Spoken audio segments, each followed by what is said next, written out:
So before we make folds on the pink bag, I just want to show you again this option is first we need to take our measurements, of course, so that you see the proportions, how it's going to be. So let's measure this one.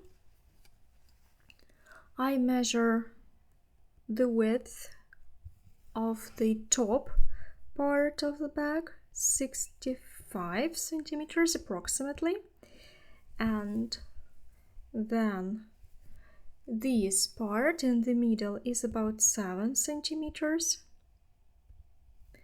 and then here it is approximately 28 centimeters. This and 27 to 28 centimeters here. So now I will show you how we make the folds so that they come out. Here you need to remember that here we have 7 and on the sides we have 27 to 28 centimeters.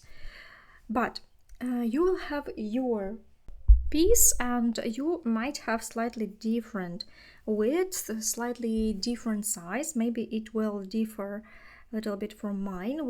I have my gauge, you have your gauge, so visually you can decide for yourself how you want to spread these distances. So you can visually see your bag and you know better what's be better to make for you. So before we start shaping the folds, I want to show you some calculations, especially if you are making a smaller sized shopper. How can you make the right proportion for the bag? So for this, I will draw approximately the oversized shopper. Here has the width of 65 centimeters, that's together with the folds, and the bottom is 42 centimeters. Then the smaller one, we know the bottom, that's 32 centimeters.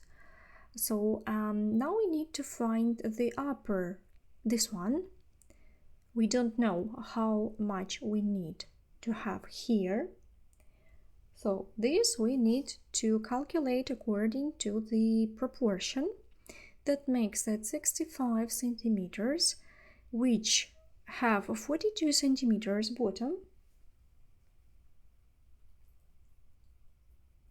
Then here, if we do not know x will be centimeters and the bottom is 32, now let's count the proportion.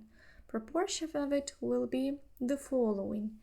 So 42, like crisscross, yeah, 42 multiplied by x will be 65 multiplied by 32.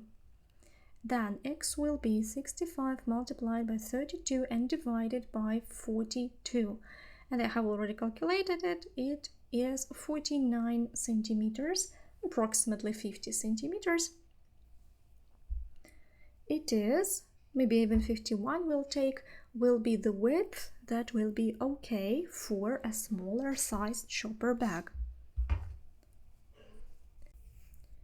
So now that we know this, let's have a look. We have a piece that we know equals, that is the smaller one, smaller shopper is 80 centimeters in width. So here we need to make folds. I have already seen some of the mini shopper bags that the girls made in our cell, which we crochet together. So I have already seen that 80 centimeters it's okay. And now we need to make the folds so that the width is 50. We need to take 30 centimeters minus. So we need to do this due to the folds. So 30 we divide by 2, 15 centimeters for each fold. As we are going to make 2 folds on one side, right? So it will be 7.5 and 7.5 will go into the fold. And the middle will be here. So now we need to fold 7.5 plus 7.5, which makes 15 that is. So approximately like this, so that between the folds there will be some space. I decided to make it a little bit more than I did for the bigger shopper, because here we are going to, well, maybe approximately like this. I will make the folds on the backs.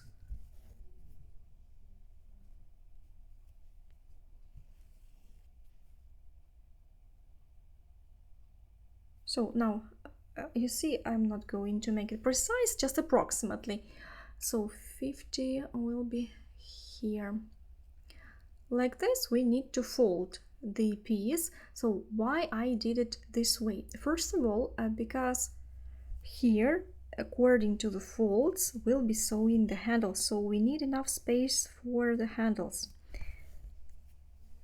And then if you want to make the folds closer to the center, like this, for example, if you like to make them closer to the center so that you have more space on the sides, then maybe you will have to sew the handles somehow differently, because it will not look nice if you sew the handles too close one to the other. So what can I offer you in this case? Yeah, in this case I can suggest to use the leftovers of your canvas and sew the handles here behind the folds, but you will need to strengthen it somehow by the mean of this canvas. So the canvas will hold the handle and it will make the side stronger, so that you can then make handles wherever you like and you don't have to sew the handles exactly on the fold, because I sew it on the fold exactly because I want to sew it into some stronger place. As an alternative, you can take a piece of canvas, plastic canvas, and sew it on the other side. I'll show you step by step. I just wanted to show you at once. So either you make a bigger space here for the handles, about 12 centimeters or even more, 10, 12, 15 centimeters, or you can make the folds as you like, and then you have to use some plastic canvas or something like this, and then you will just have to strengthen it with the canvas. So you have several options, choose the one that you like. Now I will show you again an oversize bag, so please have a look, and only after this start making your bag. So here is our piece. I have folded it, but I haven't sewn it yet. I just folded it like this, like it's going to be sewn. So now let's mark the center here, center of this piece, then it will be easier for us to work here. So to find the center, again I'll take measuring tape and approximately, here you can count the stitches of course, but here you don't have to because we have such a big bag. You can easily measure it with a measuring tape.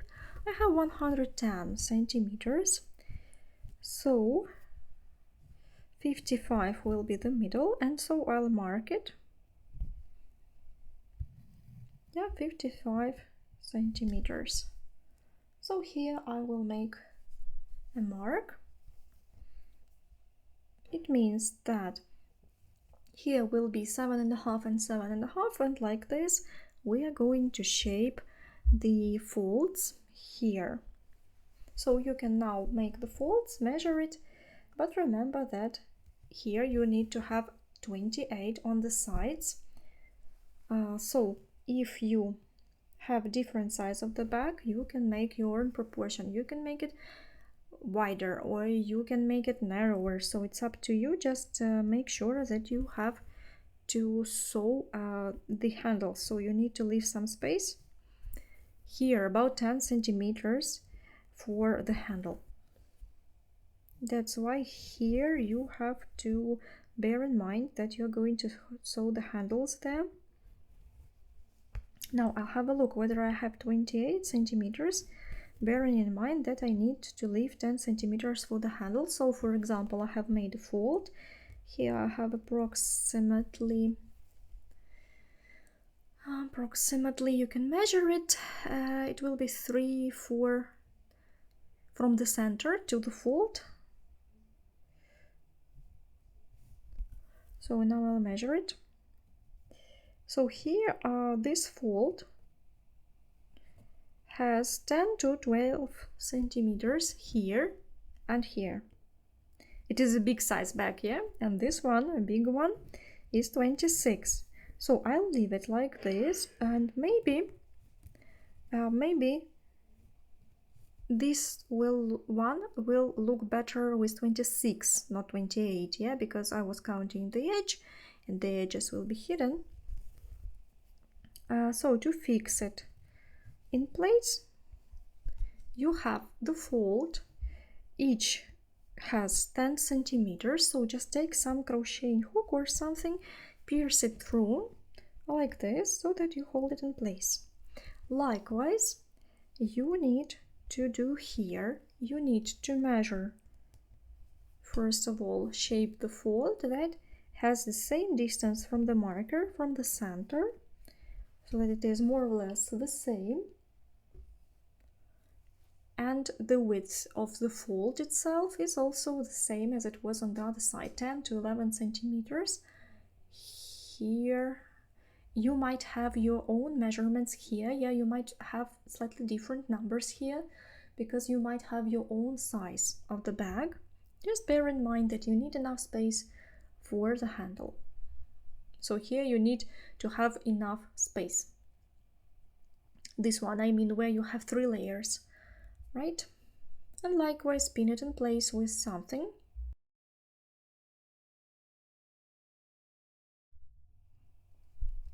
Like this. I use some crochet hooks that I don't need now, smaller ones, for example. Let's have a look. So when you have created the folds, have a look at the corners, whether you like how it turns out, whether it looks symmetrical and looks okay, or maybe you don't like something. For example, I see that one side looks somehow smaller than the other, so I'll need, yeah, perhaps I haven't measured this one. Let me see. Yeah, this one is 2 centimeters bigger, and that's not okay. So I need to make it, like this. Make it less, make it smaller, so that here I have 26. No, 25, 26 will do. Now let's measure it again. Now it's better, then I have to tighten it here. So don't be afraid to change, yeah? Don't be afraid to adjust. You can have 1 or 2 centimeters plus minus, but you need to make it visually look nice, symmetrical, center it. If you are sure that you have made it okay and you like the finished look, we can now start sewing it all together. I'll show you how to sew the whole last row so that you see how it's made. So now I have slightly corrected the piece. I made here 25 centimeters on the sides and slightly shifted the center, because although this marker was in the center, according to the bottom, I didn't like how it looked, how it was centered. So I had to change it. The width is the same. So here you need to adjust, yeah? Do not listen just to my numbers and do the same. Have a look visually at your bag so that you look your result visually, yeah? So like this, put it on some surface and have a look how it's going to look. It's difficult to show it to you on the camera, but when you see it in real life, you can see where you like it, where it looks nice or not. If everything is okay, we're going to sew it. Here also check everything and let's get started. So I have made a zoom in so that you can see everything clearly. Here is where I finish the row. like this. As always, make a chain and turn our work. So this is the first fold. You see that here we have this crocheting hook. We do not take it away, we leave it till the moment when we'll be sewing it together. So like this it's going to look. And yeah, till this point, approximately this point, we go on working like we did before, following the pattern. So into the back half loop, we make again not into front but into the back half loop. You see this one, we insert the hook and then make single crochets like this, like this, so that we go on moving till the first fold.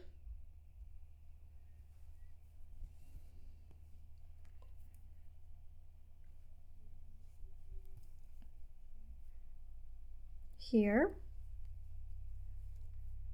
till the first fold, go on working single crochets till the fold, and then I'll show you.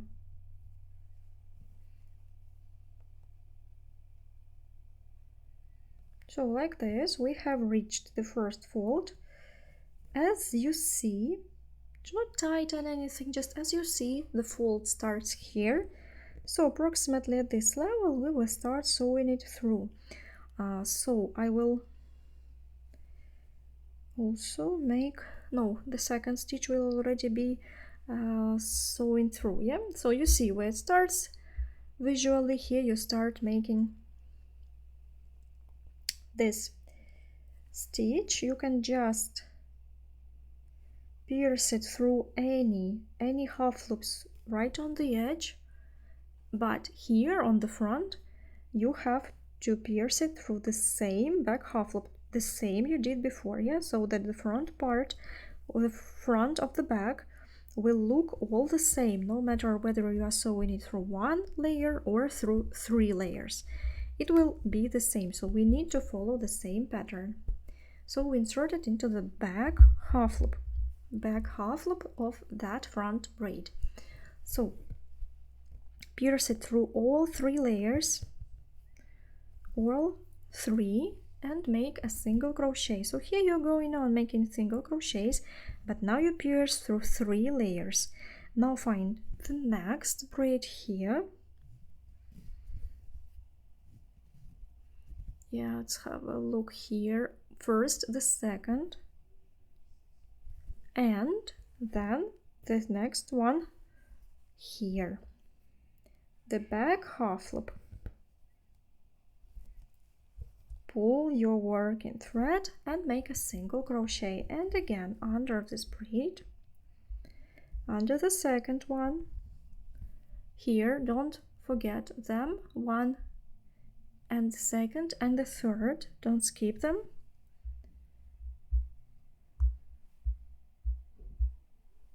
And it's ready. Again, pierce through all 3, 1, the second, here you see under both half loops, and only the third under one half loop. And so we go on sewing it like this through all the layers, under both half loops, and then under only one back half loop. And so like this, go on moving till the next part, like this.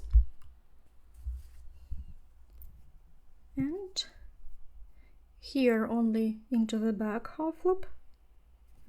Here be attentive, as in this case your pattern here, you see it will be the same like here. Here it will just have a little longer stitches.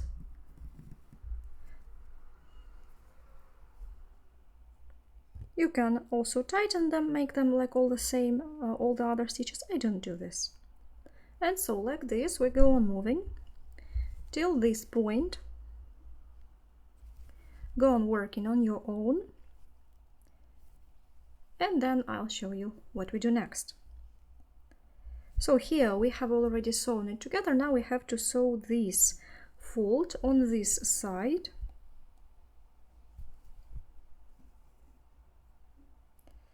You see here I do not skip anything. I make stitch in every stitch I see.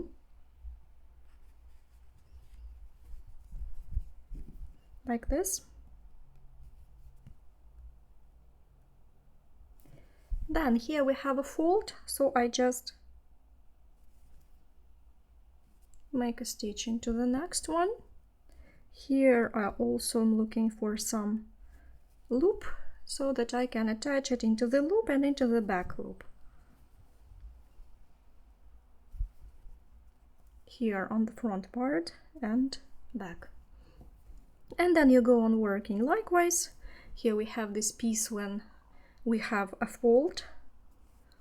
Yeah, just single crochets, and which we work into the back half loop of each stitch. Now make this together.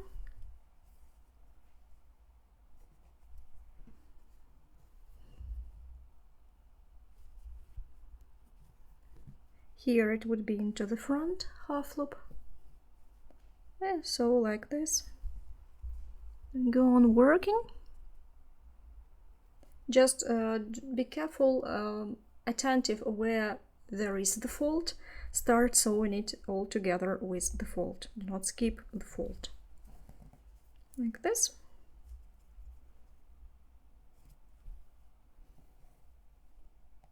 Do not tighten here anything because you don't want to make it too tight.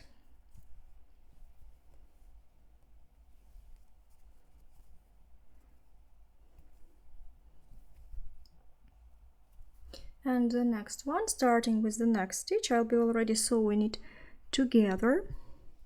So perhaps here I'll grab this last braid on the fold, and then I need to find the braid and the back half loop together. So here pay attention. These loops that would be outside are worked according to the pattern. Again, braid and the back half loop here.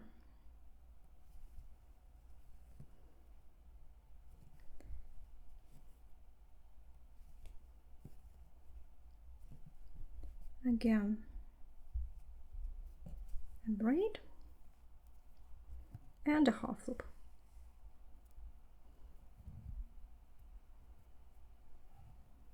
And a braid,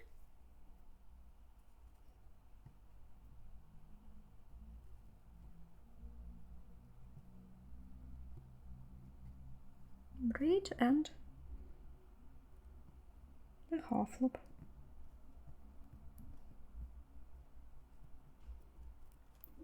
Again, a braid and a half loop.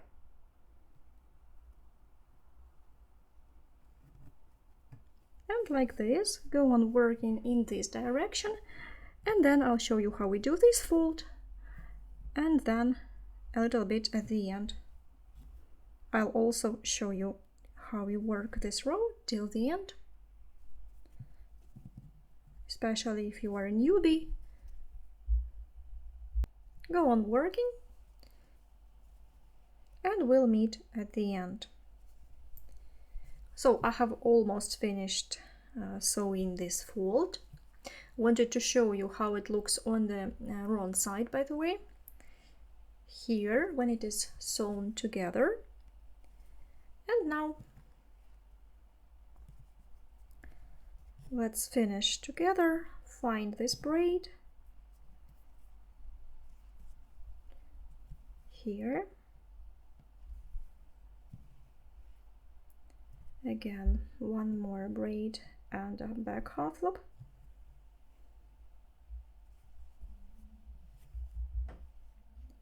And then here we need to find some last back half loop. It's going to be inside, so you just need to grab any half loop to fix this together like this.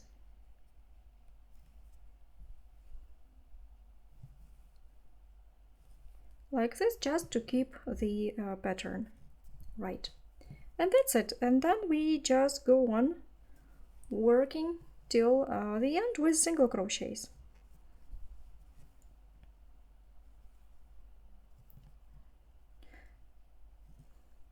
When you finish this row, you can cut the thread and have a look. So I have 2 stitches left. Here you see this braid is so tight, so I need to and cut the end. So here we do not make chains or anything, just cut the thread.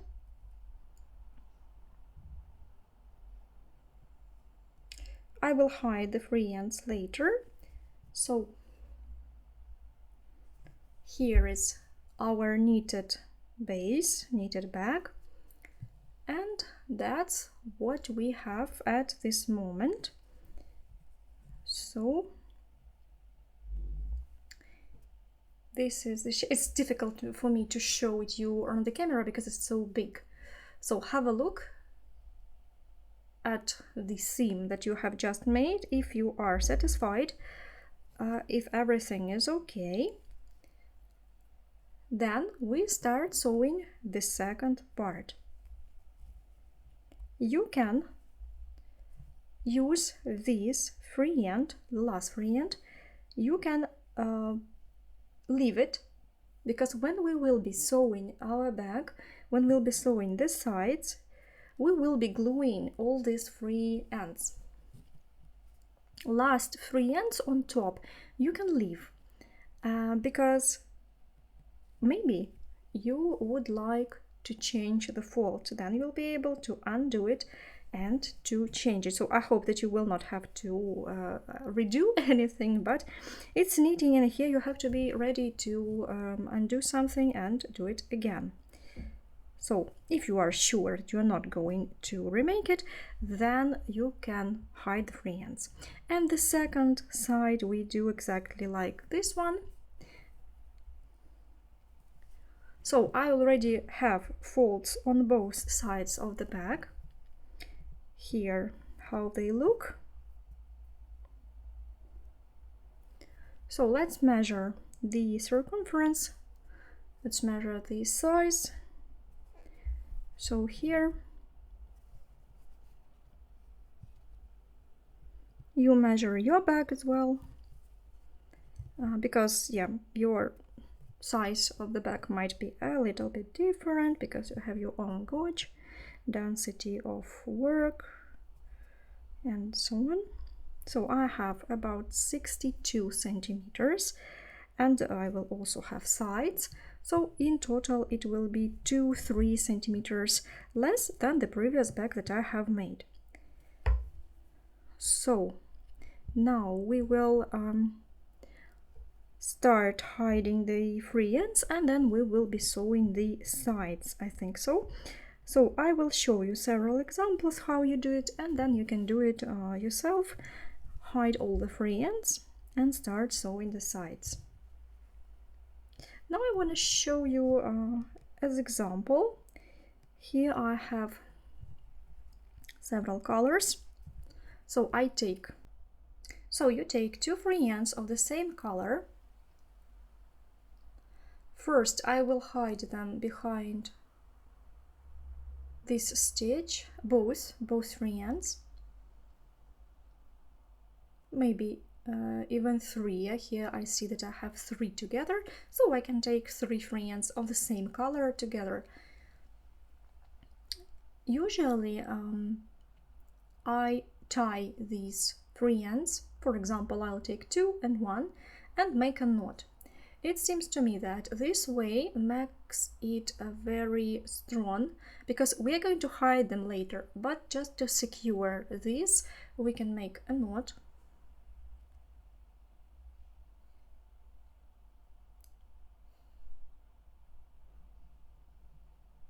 Here I have some short friends, so it's a little bit difficult to make a knot, but still I will try. Although long nails won't let me do this. Okay, I'll show you other example with a knot. Here I will just do it without the knot. I'll just glue them. So here I have two friends.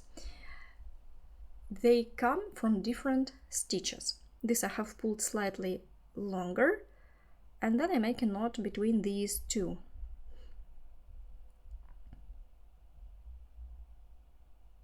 Like this. So you have several ends, you make a knot, then you can pull them further behind several more stitches. Pay attention that we pull them towards the center of the bag, not along the edge of the bag, because on the edge they will be visible, and when you will be sewing the bag together, you don't want these friends there. So you hide them towards the center, somewhere here. Then you cut these excess friends, like this for example, and then using some glue, I'm going to use some paper glue. I do not like this pencil stick, I prefer a glue like this, so any paper glue will do, and just glue it carefully to the base. Pay attention that if you are not sure that you are not going to remake this bag, just hide them. I'm sure that I'm not going to do anything, that everything is okay, so I can glue it at once. You can as well glue the free ends at the very end of the work, when you are sure that everything is to your liking. Here you just have to wait while it will dry. And that's it. When it dries, it will stay put. You can hide it behind several more stitches, or you can just hide them without gluing. So here there are several options. You can choose what is better for you. So as you like it. Now you hide all the free ends like this. We have quite a lot of them here, so I take it will be a time-consuming thing. And after you have hidden all the free ends, and you have made the folds on both sides of the shopper, like this. I have glued all the free ends, have hidden them first, of course, then glued them. And now we will make the sides. So for the sides, here on the left, we'll start a seam here from the bottom upwards, and on the other side, vice versa, we will start from the top and go on working towards the bottom, so that the braid that we make as a result of this was in the same direction. It will just look nicer, I think, that it is in the same direction. Now you can choose which side of the bag is going to be the right side, so choose it now. If, for example, you want this side to be the right side of the bag, front part, for example, you like it better, then you need to turn it so that now you have the wrong side facing you, and start working here. Then the braid will look in the right direction.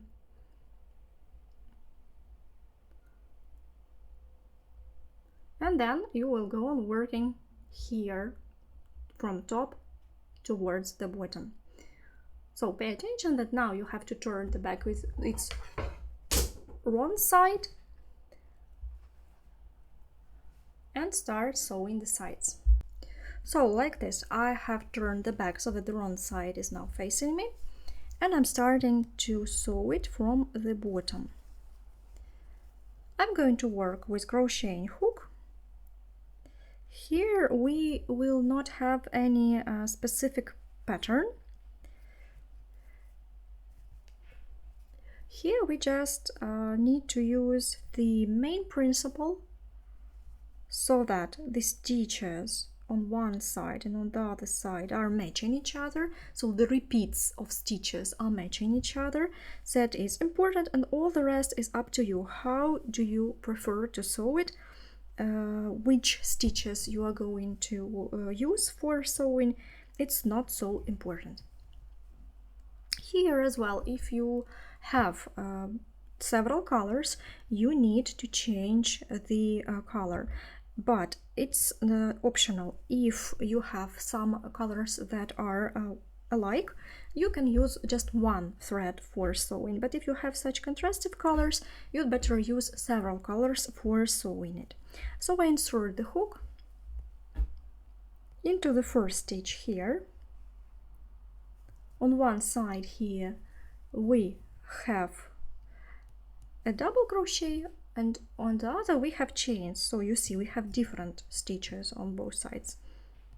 Insert the hook into this stitch that's below, just like under the first stitch, and then under the first stitch on the other side.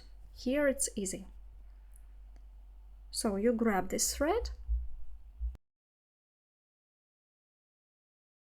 I will insert it like this. Just make sure that you inserted one next to the other.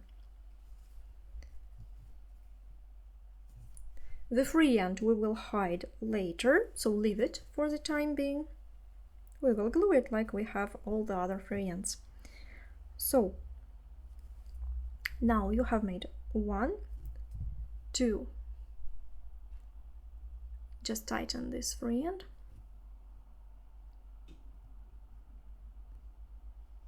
so then we make a yarn over.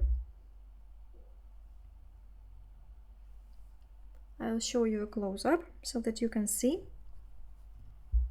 better. Insert it into the same stitch and under the next one. Pull the working thread and work 1 and then 3 together.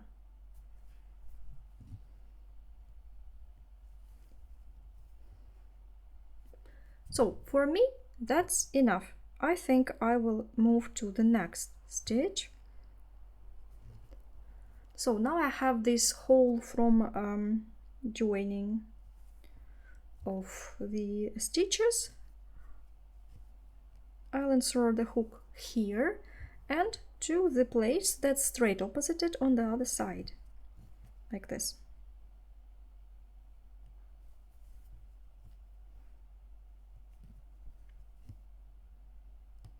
According to the pattern. Now I see that here again I have single crochets on this side, so make a yarn over, insert the hook opposite into any stitch that's opposite it, straight opposite,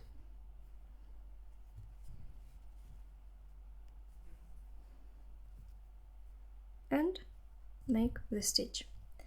Then again here we have double crochets, longer stitches. Here I'll make 2 stitches into one, so we make a yarn over, insert it here under the second side, and 2 together and 3 together. Again into the same opening, 1 more. So you see where you have place for 1 more stitch, you do 1 more stitch. You can even make 3 if you have a longer double crochets. You can even make 3 stitches. So here it's just visual, make it look nice visually so that you do not have any holes. Then again a yarn over,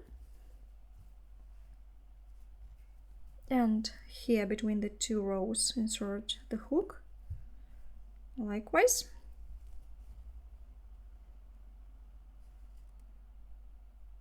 Here find some opening right opposite and make our stitch.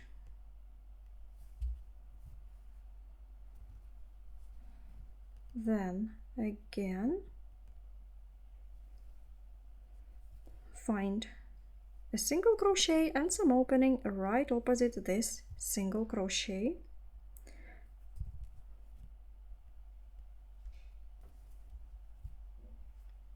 And then next one.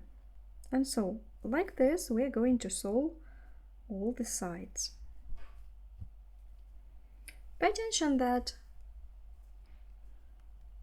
here, where we have longer double crochets and chains, we usually see that chains are slightly shorter than double crochets.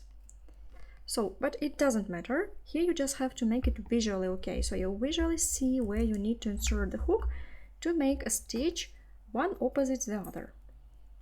And then likewise, you are looking for some opening that will be right opposite this one.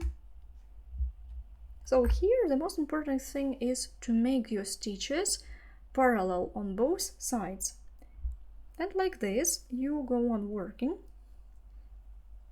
till the black color. If you have only one color, then you can go on working till the end. But if you also have contrastive colors, I will show you how to change the color when you are sewing several colors.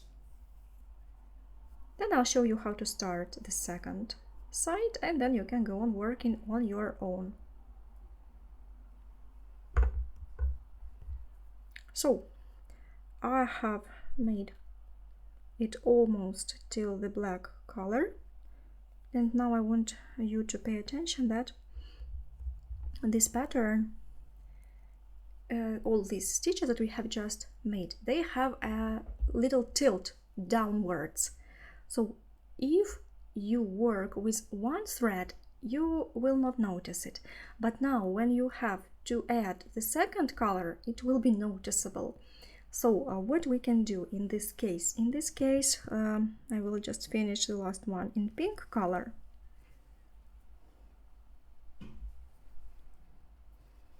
With this color, or the color that you are working with.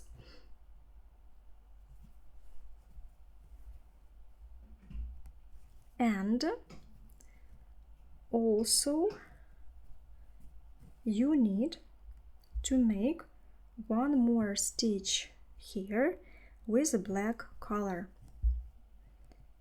because here will be a little shift towards this side.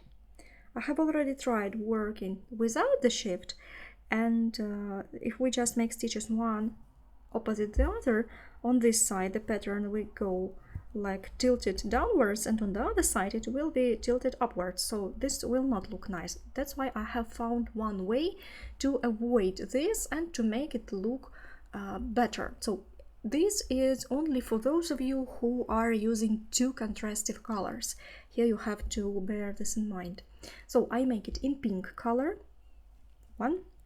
Yeah, by the way, last 3 stitches I will have to work with the black color, like the jacquard rule of working, that we close the last stitch with the next color already.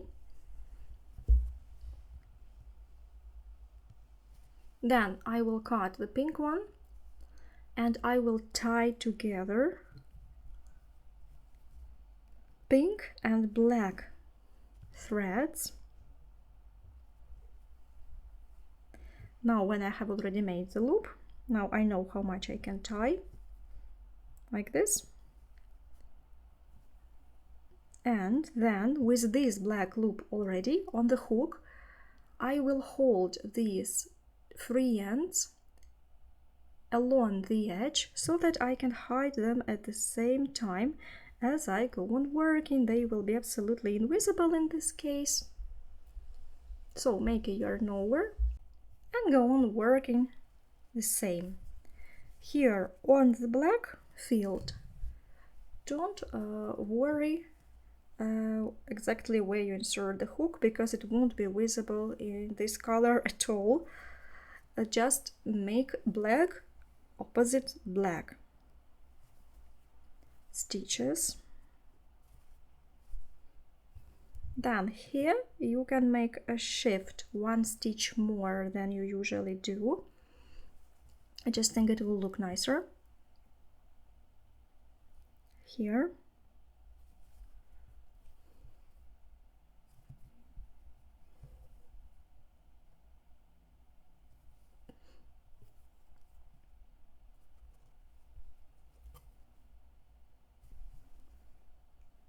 And then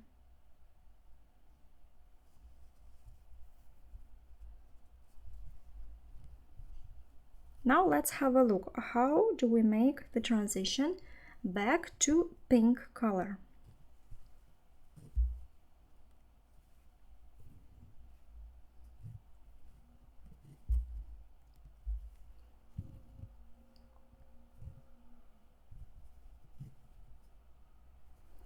So I think it's better to leave it as it is, so that these stitches are a little bit like create the diagonal line. Or no, let me see, maybe we will have, you see this pink one which sticks into the black one. I don't like it. No, let's have a look. Let's give it a try and make it more seamless. Now perhaps you could insert the hook closer to pink color, so that pink would be exactly under pink and will not go into the black field. Here it's up to you, how you like it. Anyway, there will be a little transition, and if the colors are contrastive, then it is even more difficult to do this. So let's give it a try like this.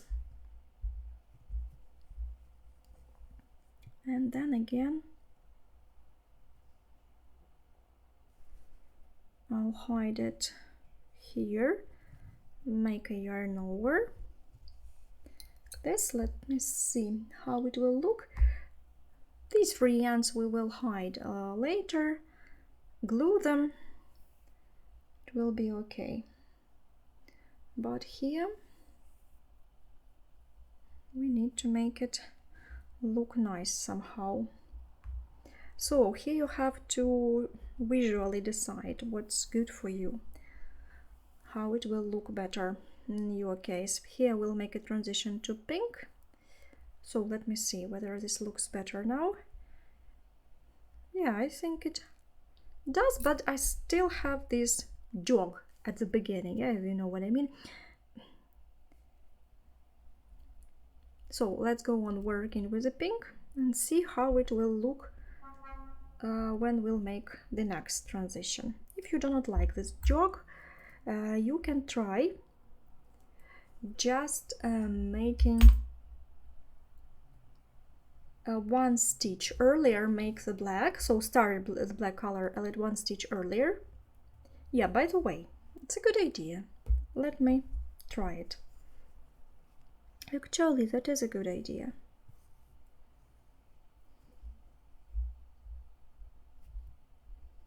Now, you see, sometimes I have ideas exactly when I work. So I'll leave this part like it is already, but now we will try making, here we will try making black. Start one stitch earlier than I would make it before. So let's start black here, still on the pink field. 1 and 2. So I made 1 pink stitch less.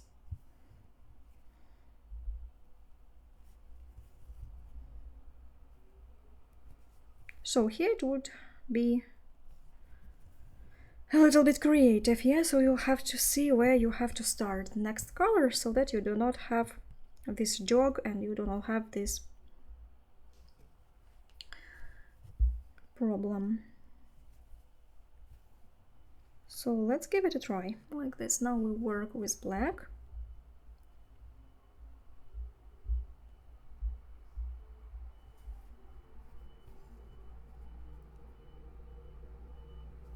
I'll hide the free ends inside the stitches as I go. Yarn over and then hold these free ends so that they remain inside the stitches. 1, 2,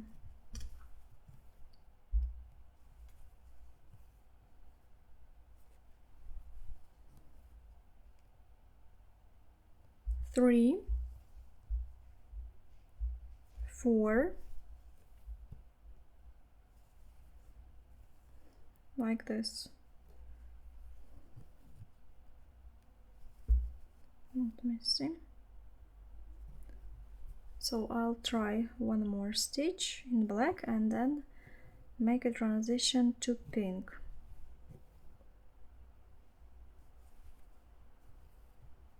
3, and then I will take pink and start it here, still on the black field.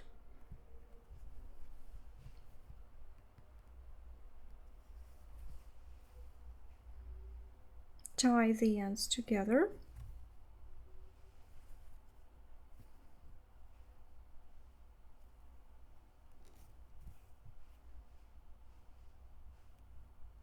Like this.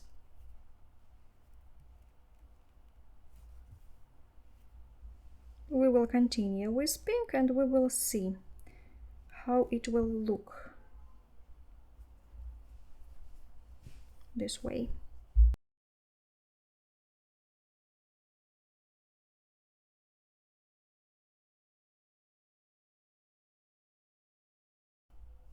And by the way, I also wanna show you this thing that if here we need to make not 2 but 3 stitches where we have a slightly longer double crochet, make 3. Here you have to see visually how much space do you have, whether you have space enough for 2 stitches or you have space enough for 3 stitches.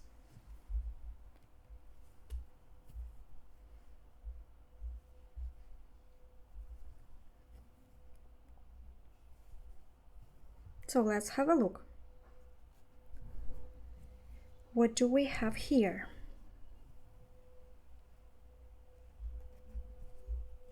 Like this it looks.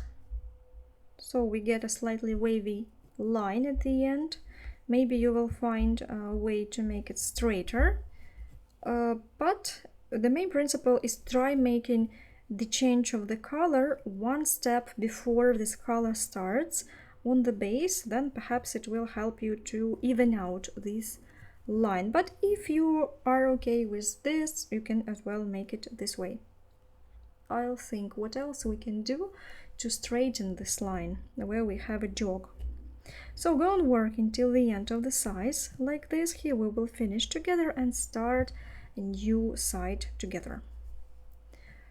So I have already made the second side. The second side looks exactly the same as the first one. So if you follow this principle, then it will look this way and it will actually be okay.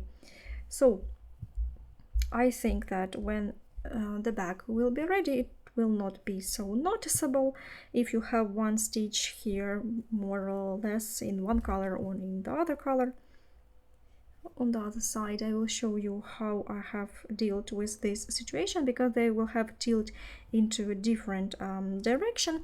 I just can recommend you to make a little bit more stitches so that it has a bigger density, and if it has a bigger density, then it will look more straight and evened out. So go on work until the end, and then I'll show you how to finish this row and how to start the row on the other side. So I have almost finished this side, and here on top I have last stitches.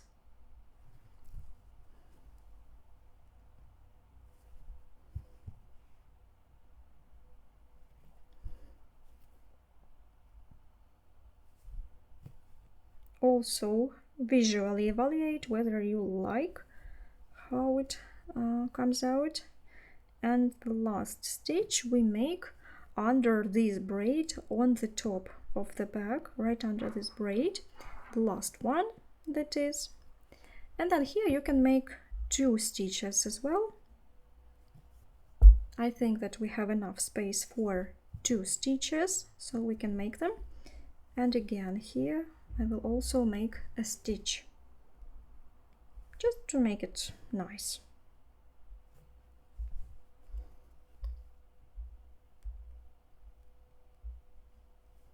Cut the thread, and we need to hide the free end inside.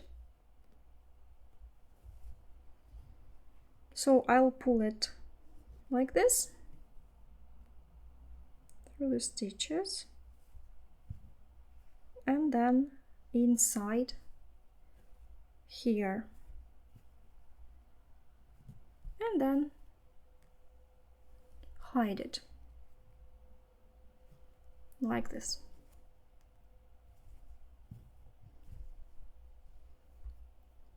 That's it. One side is ready. Then you can hide it as we usually do behind some stitches, glue it and cut it. And now we can start sewing the other side. The beginning here is actually the same. You need to insert the hook under the upper braid on both sides.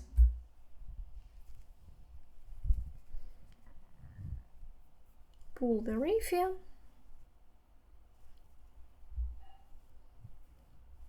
and make 1, 2.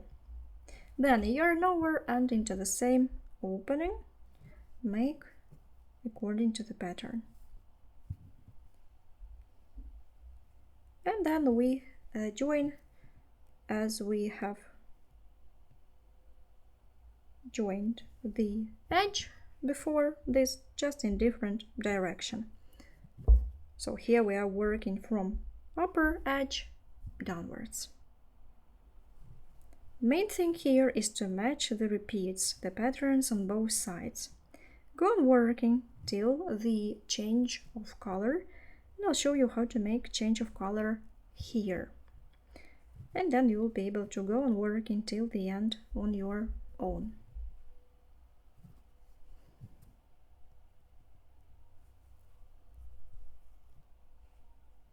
So I have almost reached this place where I need to change the color. And now I want to pay your attention that here the pattern is in the different direction, the tilt is into the reverse direction, and which means that the stitches will be moving in different direction. Here they were tilted one side, and here they are tilted the other side. So here we need to make a visual shift in this direction, or we can make a last pink one here,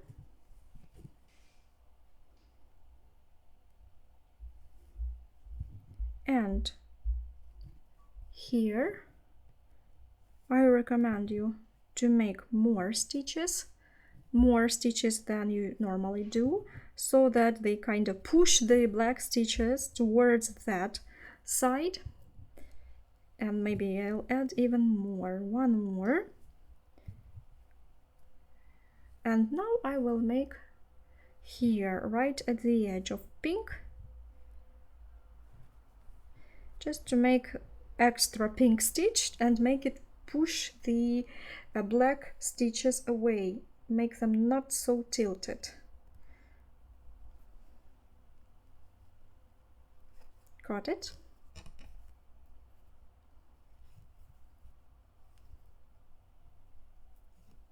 Like this. Of course, it's a little bit time consuming to find the solution for several colors. It's easier to work in one color, then you will not have such problem at all.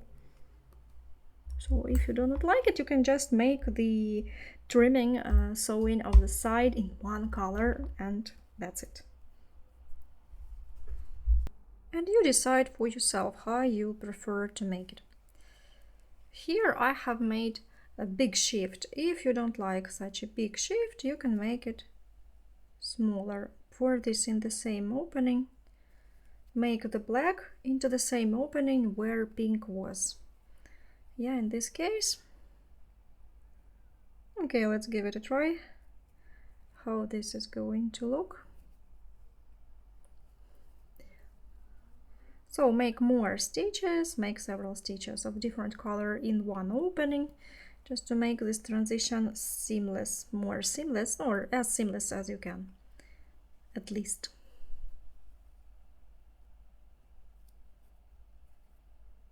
Like this.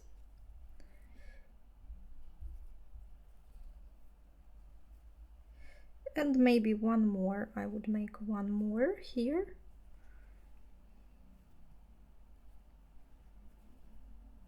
Because here I have the last black one.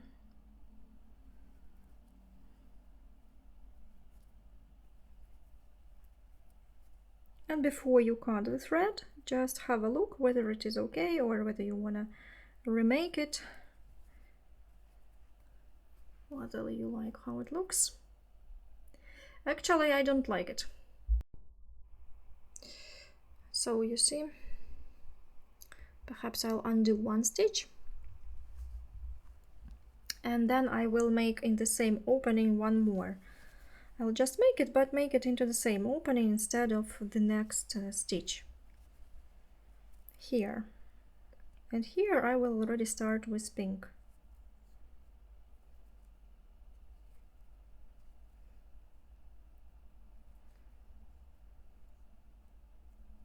So make it wider, but not too much. Somehow like this.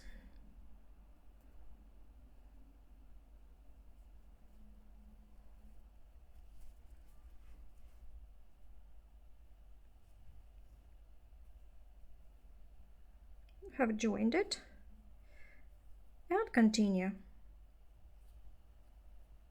so actually, if you are okay with this option, you can just go on working like this. If you don't like it, then better make a one color seam. Then I think it will look perfect visually. Now I'll give it a try to show you how it looks. If we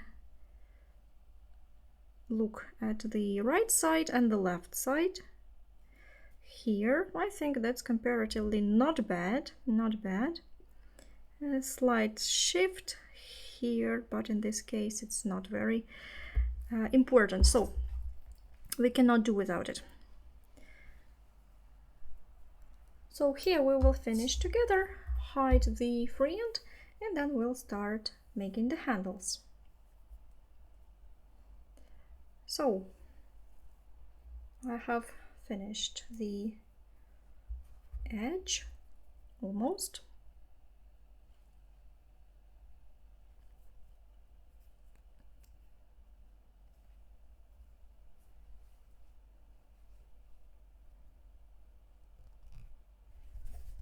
Here you make as many stitches as you need so that you have visually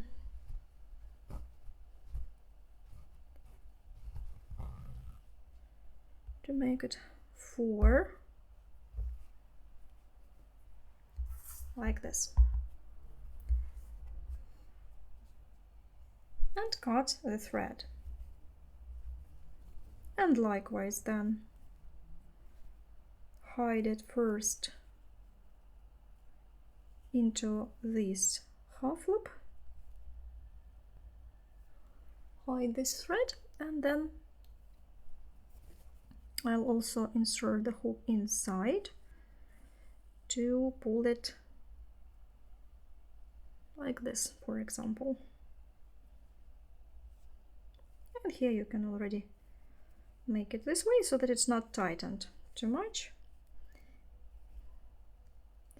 So these sides you need to make a wet heat precision with iron,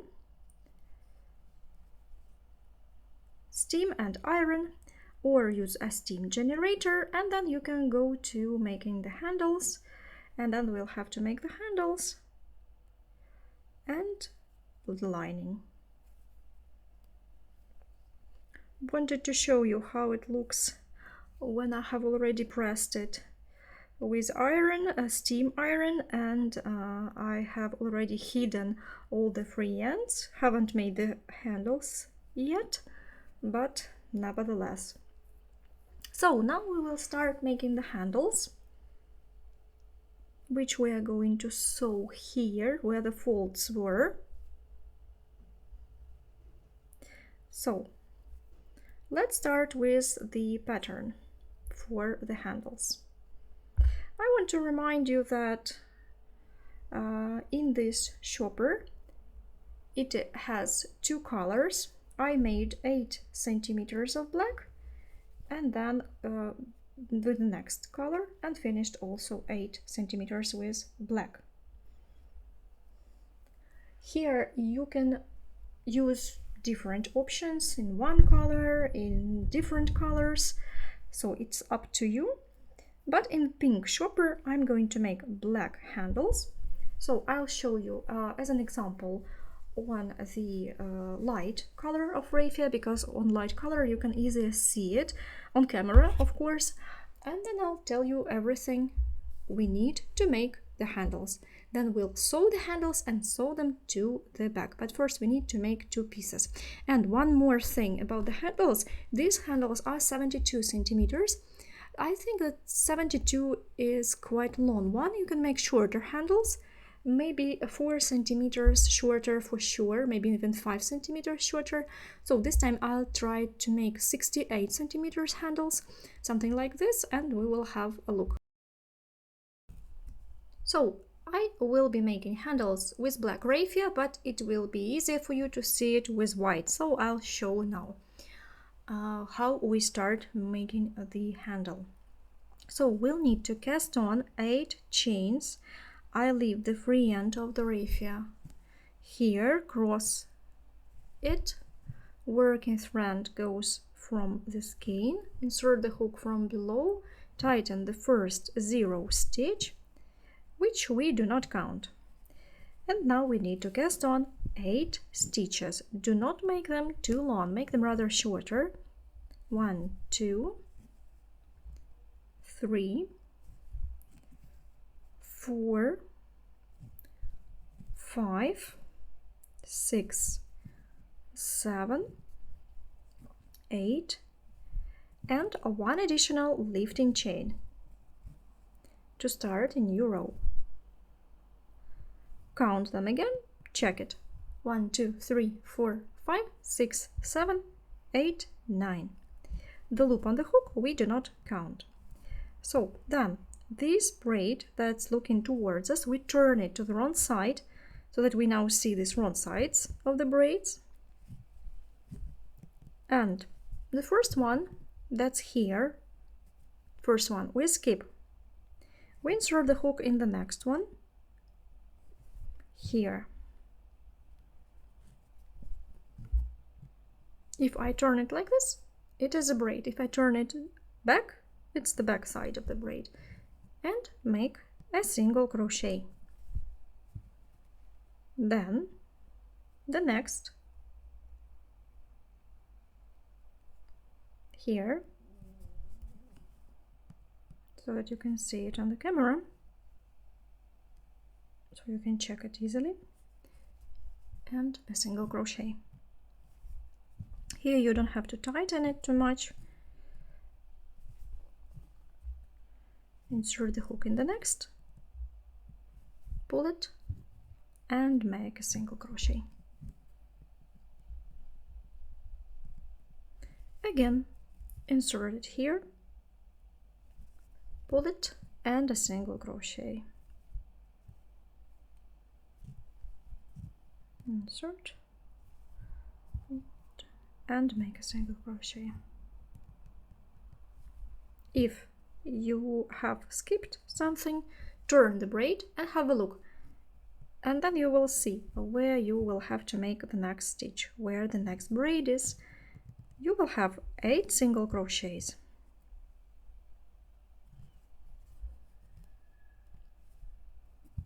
Insert and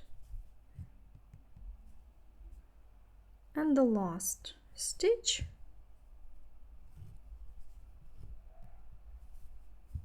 Here it is, and here is the knot, here is a braid, and you work on the back side. Ready.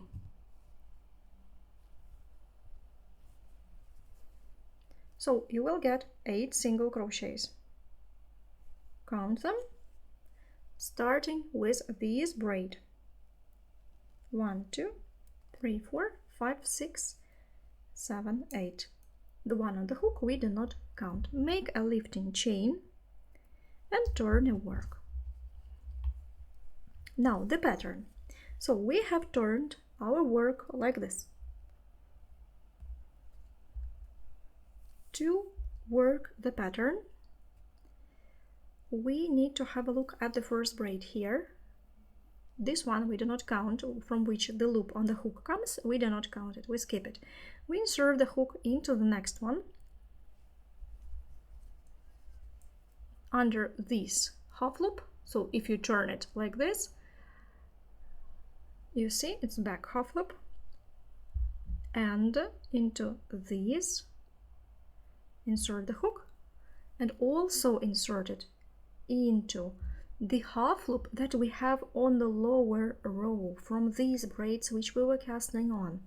You see, like 2 rows of braids, we take 1 half loop from one row, 1 half loop from the other row, and pull the working thread, make a slightly longer loop, and make a single crochet with it.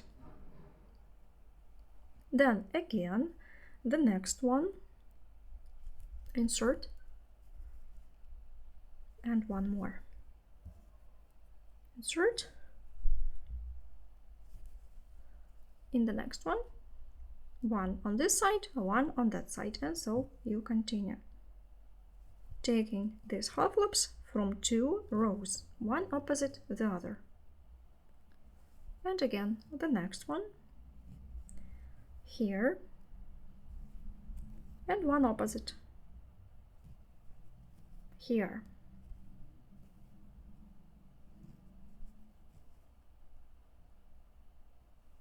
Again, insert, make a stitch, and single crochet. Insert into one, insert into the second, and make a single crochet. 1, 2, and make a single crochet. And now, attention, we have 2 more stitches, 2 more chains on both rows, but these last ones, in each row, they will be very close one to the other, and tighten it. So here you have to be attentive to see them, yeah, to find them. So one before the last I make here, and the last one I make here.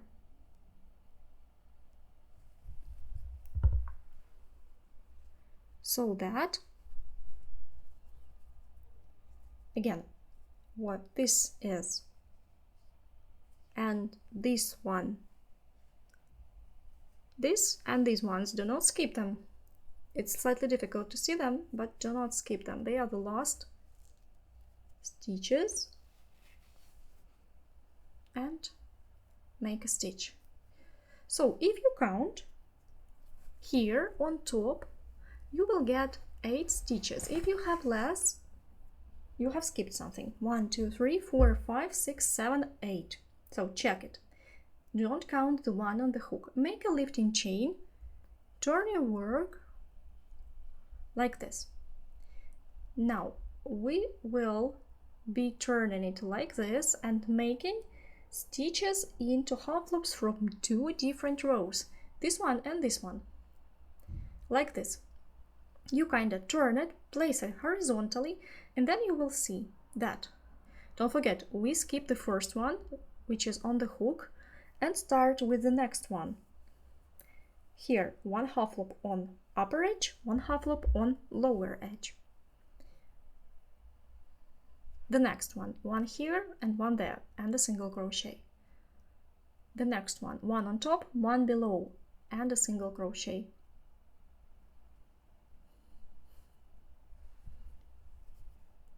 Like this.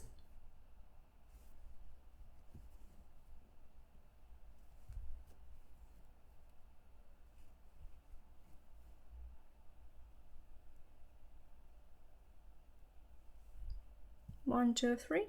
1, 2, 3. Yeah, that's right.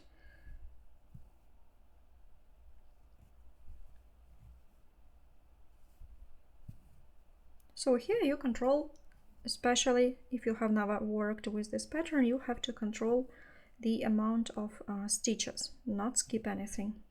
So here we have 1 half loop and the half loop on the other side. So we need to find this one and this one.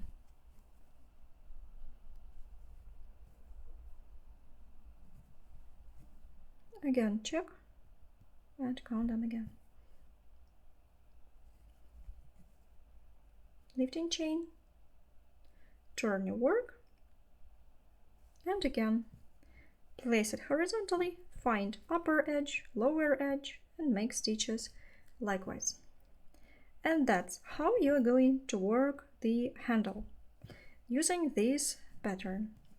So we work it 70 centimeters or 68 centimeters. It's up to you how long you want the handle to be. So now I will finish this row and show you how to start another color. Actually, it's not difficult at all, but I'll show you how to make each transition. It's going to be sewn together, so it won't be visible. Nevertheless,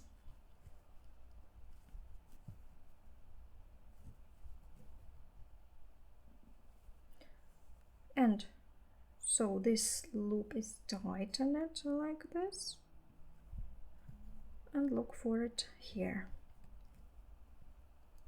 And the last one will be with the color to which you change. In my case, that's pink. So you finish the last stitch with a new color and then go on working with this new color. Again, working into 2 half loops on 2 opposite rows.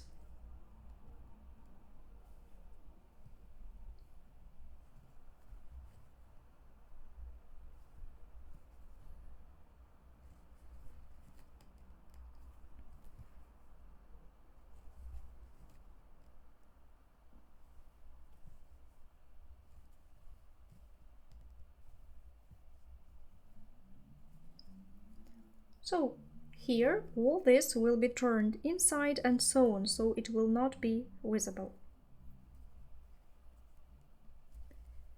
Because we're going to sew the handle on the surface, you will see just this part of the handle. So like this, if you want to make striped handles, you just have to change the color. Of course, here you will have to change color to cut the thread a lot, so it's easier to make it in one color. Solid color is always the easiest option to make. Turn it like this, and so you go on working with these colors. Here you will see that you have one half loop on one color and the other half loop in another color. See how many centimeters you have. I cannot tell you how many rows you need to make, it depends on your gauge. So here you have to see how many centimeters you want the handle to be, 70, 68 or whatever it is going to be. So according to this principle, go on working till you have the length that you need for your handle. I'm going to make it 68 centimeters so that you have enough for the handle. and then I'll show you how to sew the handles and how to sew it to the back. And then we will sew the handles together. That's it. So go on working like this till the length you need.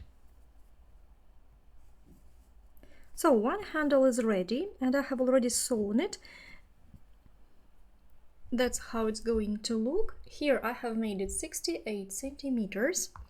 So these parts are 8 centimeters. Now I will show you on another example. They start turning and twisting a little bit after you make a wet heat for them or put them under something heavy to make pressure, and they will start twisting like this.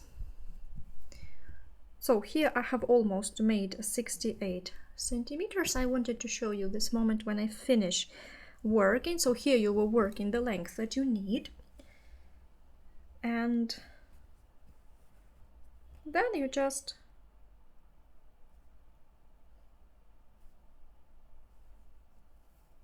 leave a short end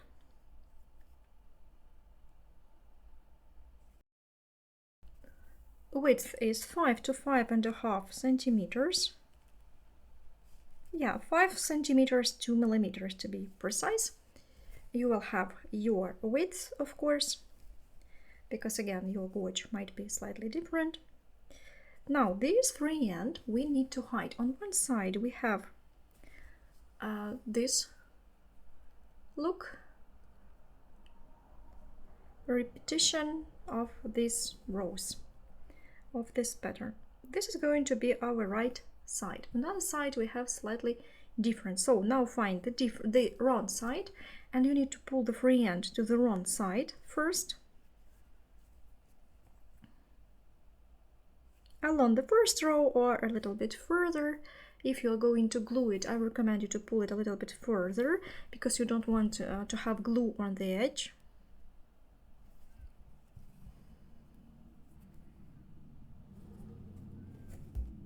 So that you cannot see glue.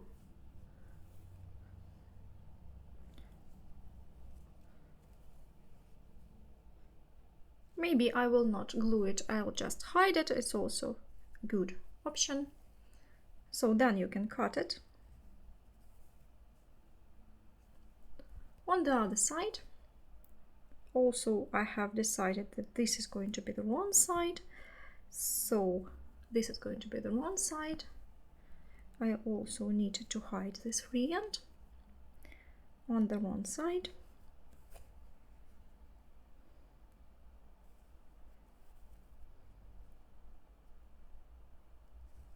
This end.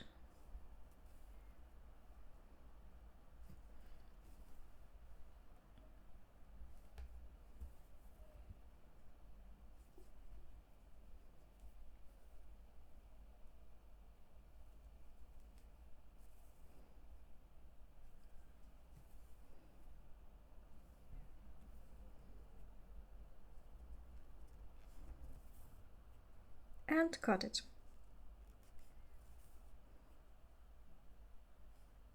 So this is our handle. We need also to sew it, but before this I recommend you to make wet heat with an iron or a steam generator. If you put it for some time under something heavy, it will be straighter. So I will just make a wet heat and I'll continue. So after I have made wet heat, you see that it's much more even. It almost stopped twisting. Now this is the right side. I need to count approximately 8 centimeters. 1, 2, 3, 4, 5, 6, 7, 8.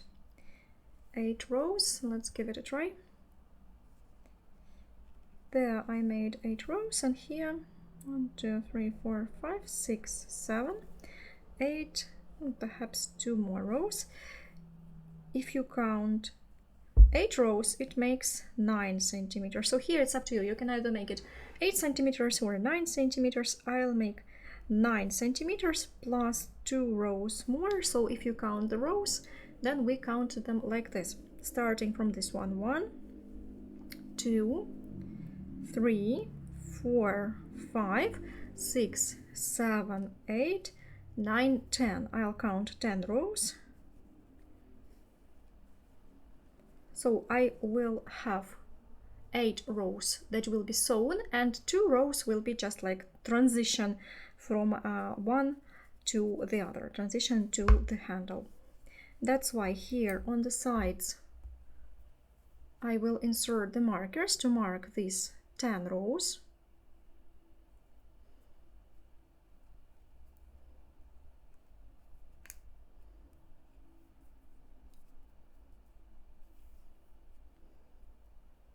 Opposite 10th row. So we will sew it like this. We'll sew 8 rows and 2 rows we'll just keep as excess. But I'll show you everything in detail, step by step. So now I have counted 10 rows and marked it with a marker. Here we are counting on top half loops because it's in different direction, so 10 as well.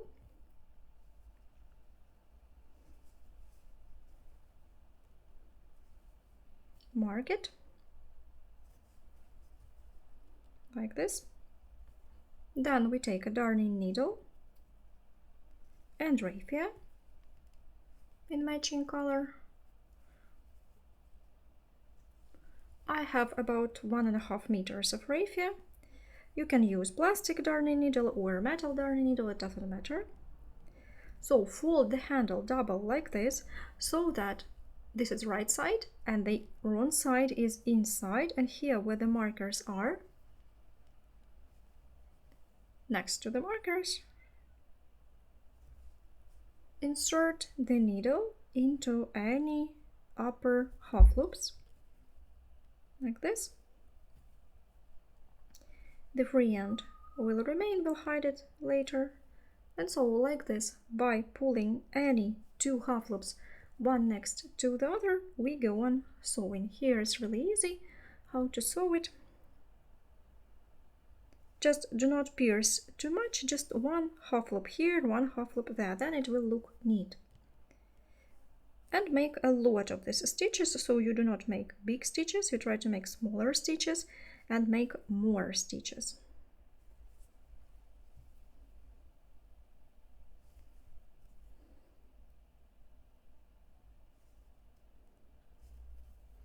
And so like this.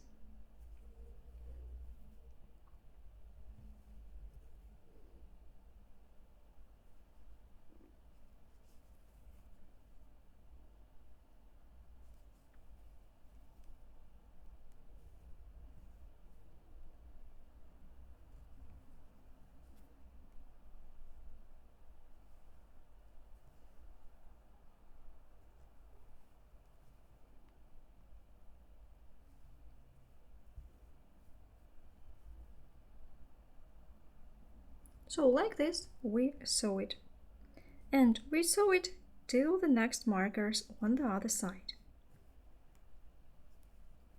like this.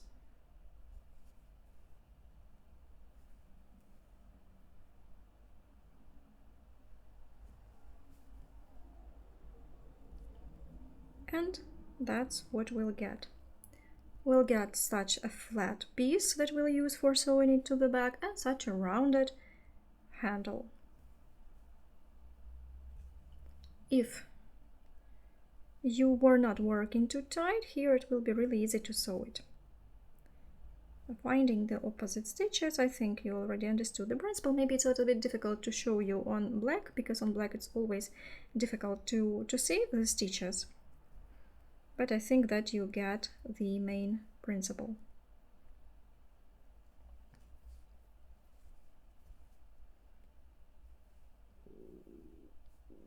So go on working till the next markers, and then we will finish together. And we'll start sewing it to the back.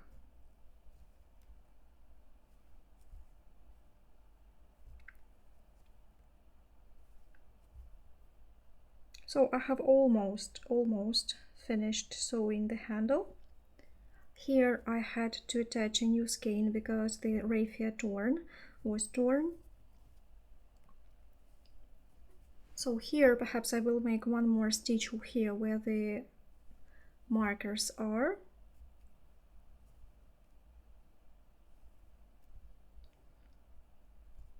And that's it, that will do.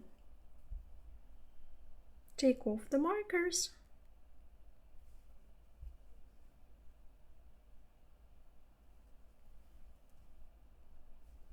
And then you can hide the free end.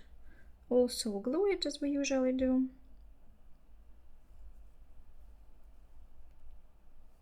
So we'll hide it approximately here. Hide it into the knitted base. To make sure you can, besides do the following, you just take the hook and pull the loop like this, and then you insert this free end into the loop and you make a tight knot, so you can fix it additionally to make it extra strong fix if you are afraid that the raffia will come off.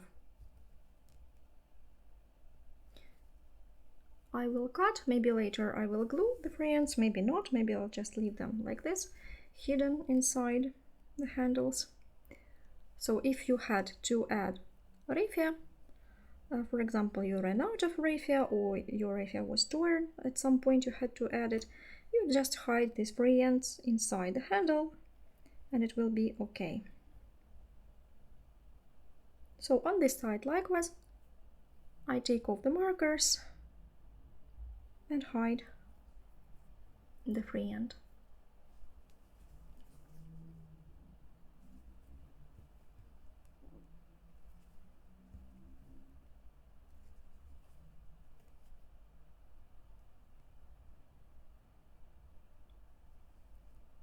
Hide the free ends. Likewise, if the length of your free end allows you to do this, you can as well make a loop to make sure it will be put, it will stay put.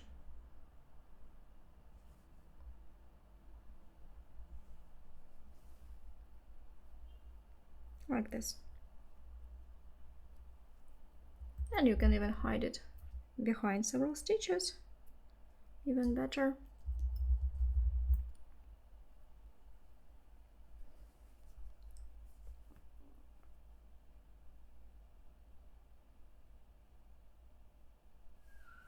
Like this.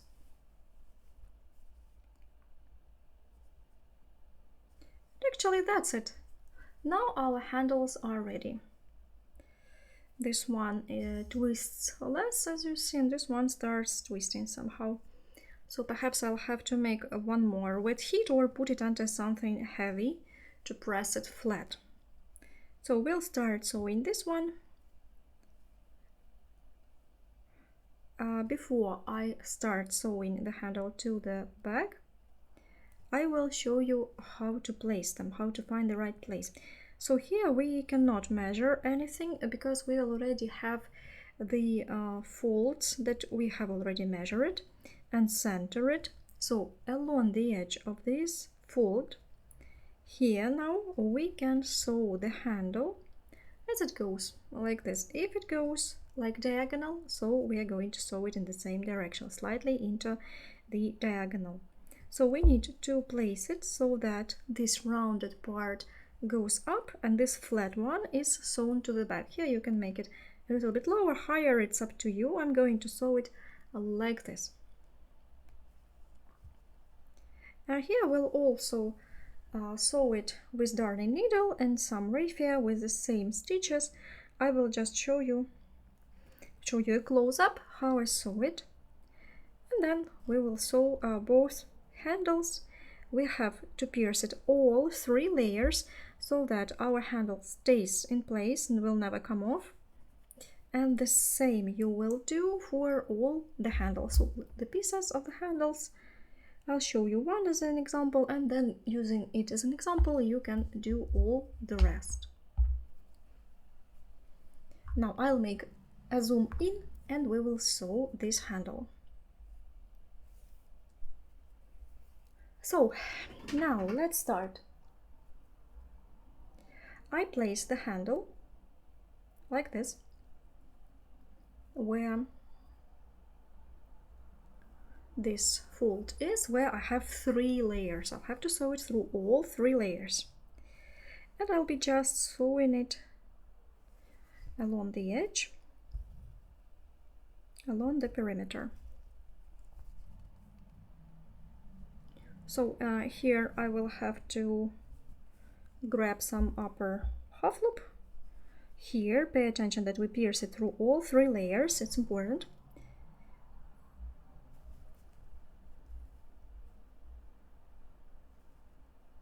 Like this.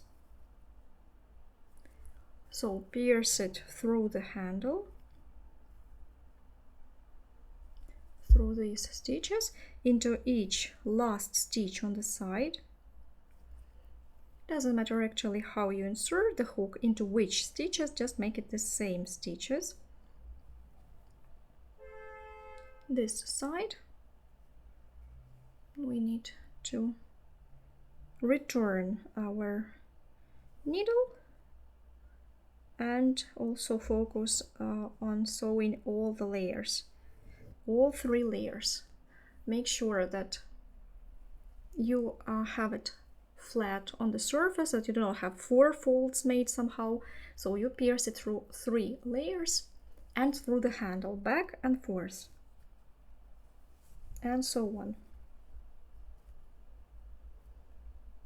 Here you have again to see visually, so that you like it, how the stitches go, how it lies.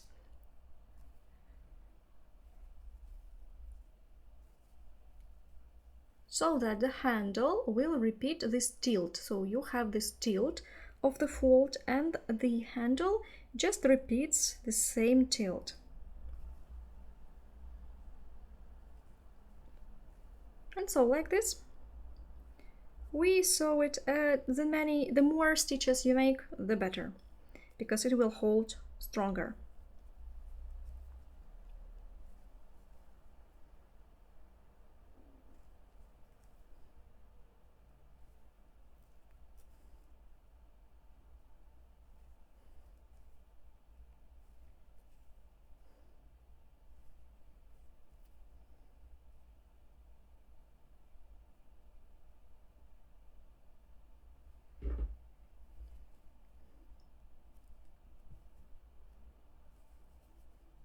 Just do not pierce it, do not place the handle too low on the back, because you need the rounded part of the handle to start from the edge and go upwards. So that, like this, you go on moving.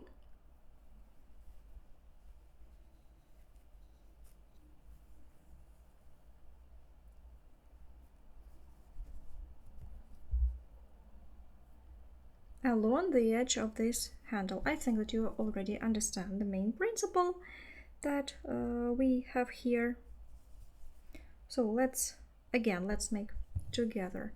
Here you need to have a look at which level you have sewn 1, then you will have to repeat this level on all the other handles. Yeah, so you find follow 1 line, for example, follow 1 row and sew it along this row. Here you can sew the first one that you will have a look, and sew all the others at the same level.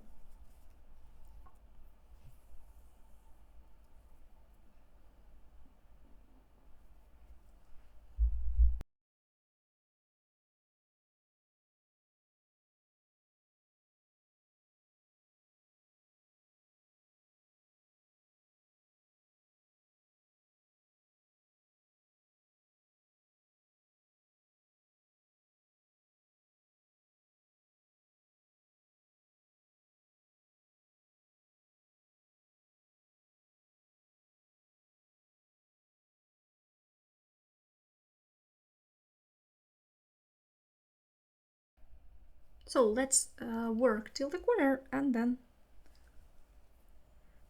we will go on. So like this, I have sewn the first side of this handle. So at the corner here,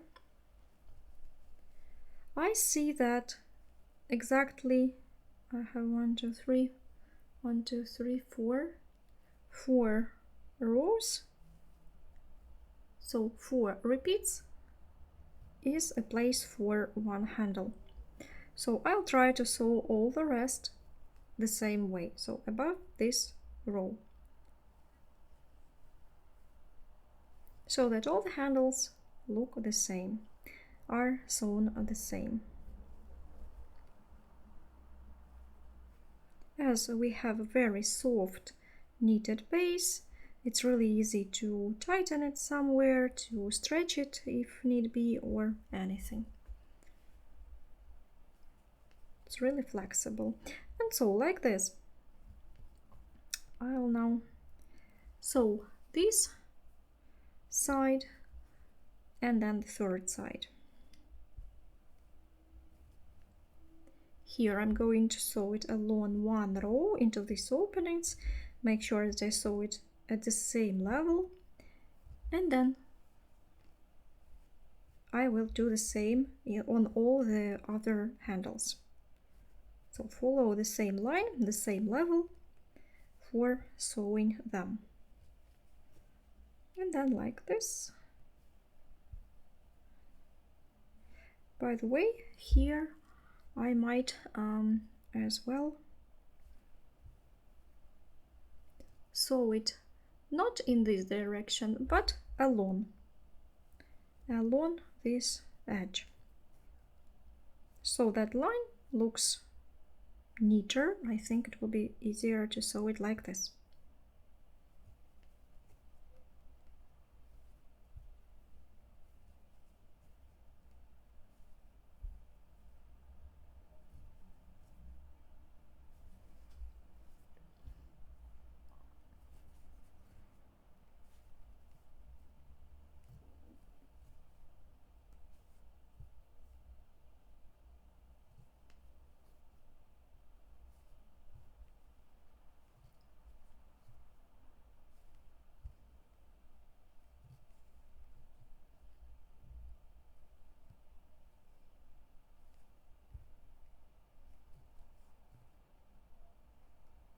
And then here I will have also to spread the thread so that the handle is at the same level as it was at the beginning, on the opposite side, I mean. So try to make everything centered, symmetrical on both sides of one handle and on other handles according to this one as well. That's it. So, and then I go on working till the top.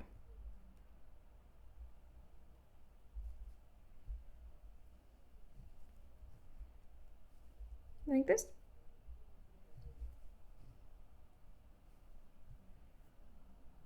So that the handle is straight here, same on this side as it was at the other side where we have started, at the same level, according to the upper part of the bag.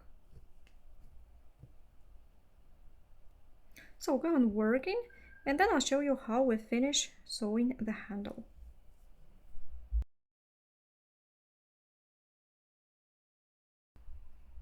So my handle is almost ready. Here's where I have started. I follow this line, and so it ends exactly where it starts. So the last stitches I make here, adjusting it so that it is the same it is on the other side where we have started. Here slightly deeper.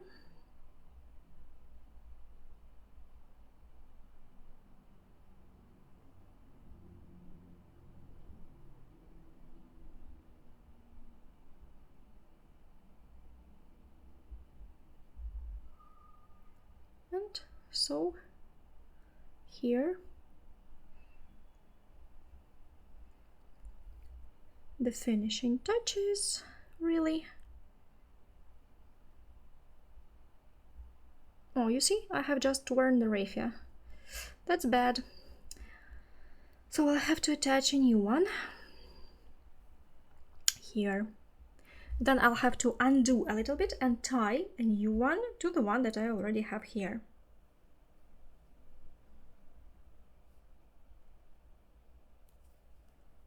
So,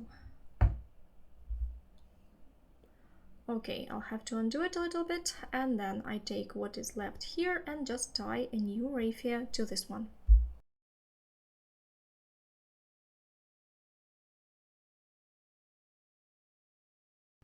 Like this, then I will just hide this free ends and it will be okay, it won't be visible. Now, what do we have here? I have to repeat all the last stitches again.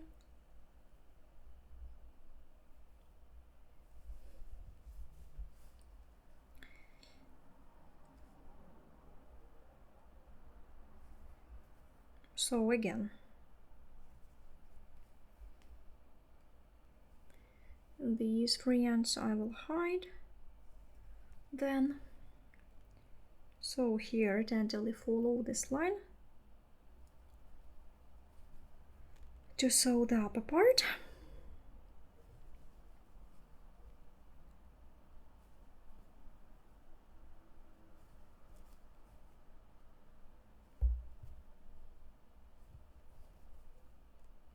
And I'll make several stitches here right at the top just to make it stronger.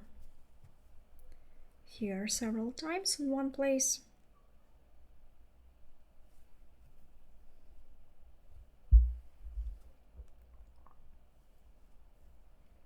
And once again.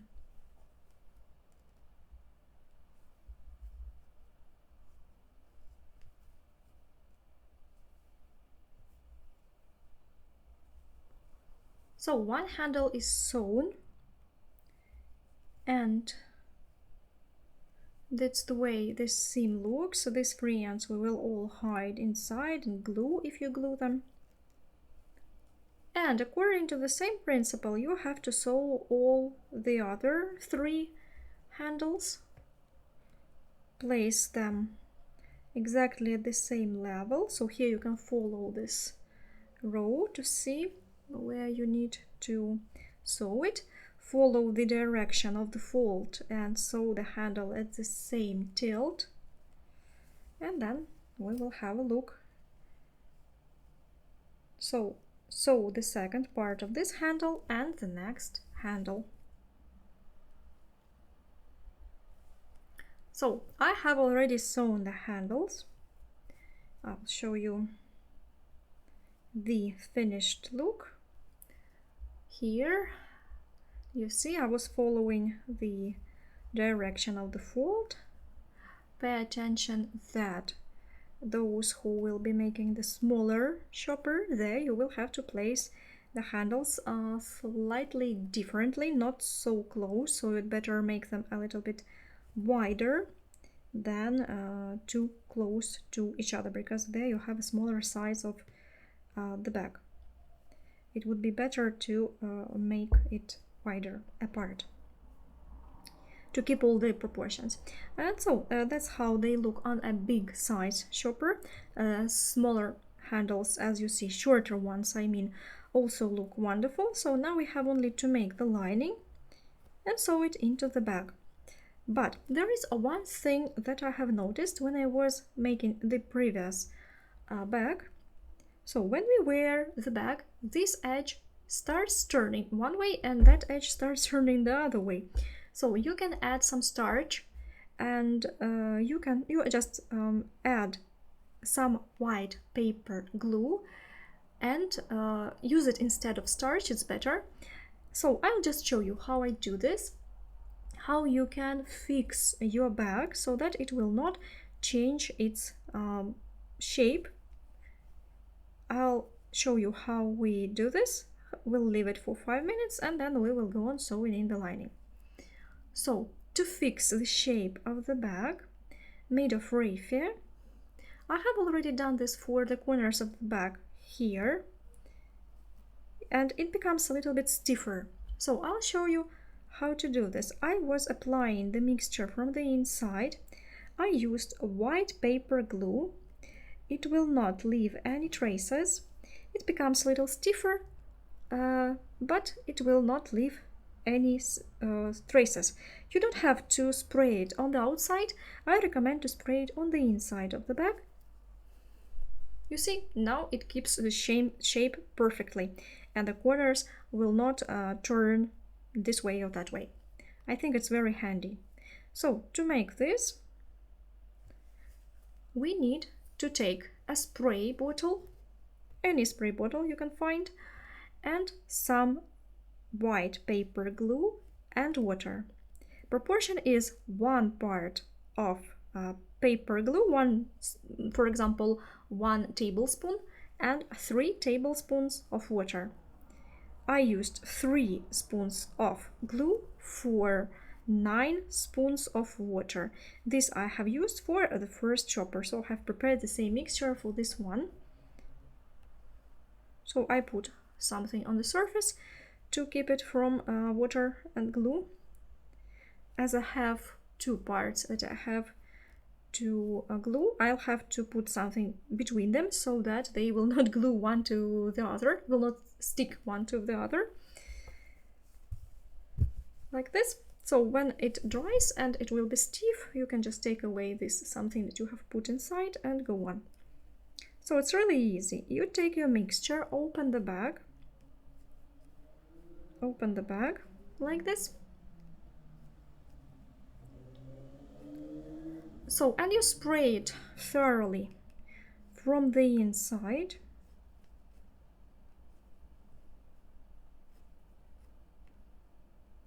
You see, now it looks white, but you know, when it dries, this paper glue becomes absolutely transparent, so don't worry about it. It will not remain so white. And the other side. Here I have the glue.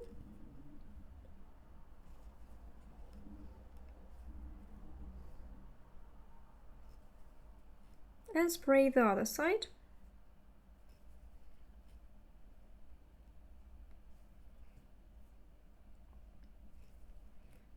On both sides, I'll show you just one side, and so you insert the spray inside the bottle, inside the bag, and spray it from the inside. So spray it thoroughly, it's really kind of wet from the inside. Then put it flat on the surface so that it gets the shape that you want, and put something in between here, like paper or something, to separate one piece from the other. And so you leave like this for 4 to 5 hours, leave it for the night, it's better, and then you can go on working and sewing in the lining. So the bag has dried after we have worked it with glue and water mixture. You see it keeps the shape perfectly now. One side, the other side, and it is not turning. So use this life hack. It makes your bag look even better and keep the shape that you want them to have. So by the way, if you are going to make this smaller size bag and you make a wider distance here, you can also use this method, because it will keep the shape better. If the distance is bigger, it keeps the shape worse, so you have to use some spray. We can sew the lining, so this glue method will not stop us from sewing the lining. To measure the bags and cut the piece of fabric that you need, right, I have drawn the bag and explain you step by step what you have to do. So we are going to have only 2 pieces of fabric, so I will draw them schematically. Of course, they will have such a trapeze shape. I'll just draw it from hand, so don't judge me too hard for this. And we need to have this width Then we need to know width somewhere in the center, and we will need to know this width. We already know it is 42 centimeters. We can measure it additionally, although yeah, we will have some excess because it may be stretched a little bit. And then we'll need the height, this one. So now I will show you how I measure each dimension, and so pay attention, and we will be adding seam allowances 1.5 centimeter on each side for sewing the seams. And so like this we'll need 2 pieces. So we take our bag, measure it on the upper edge first. I'm going to sew the lining right to the very edge because I want to hide all these free ends and all this. So if you, for example, do not have these contrastive colors, you can sew it a little bit lower, but I want to hide all these things, so I'll measure it from top. And then you measure it all along the perimeter, press it to the side. Do not stretch measuring tape too much. Bear in mind that you have folds. They will also take some space. So you need to take it into consideration. So this fold will also be in the lining, like this.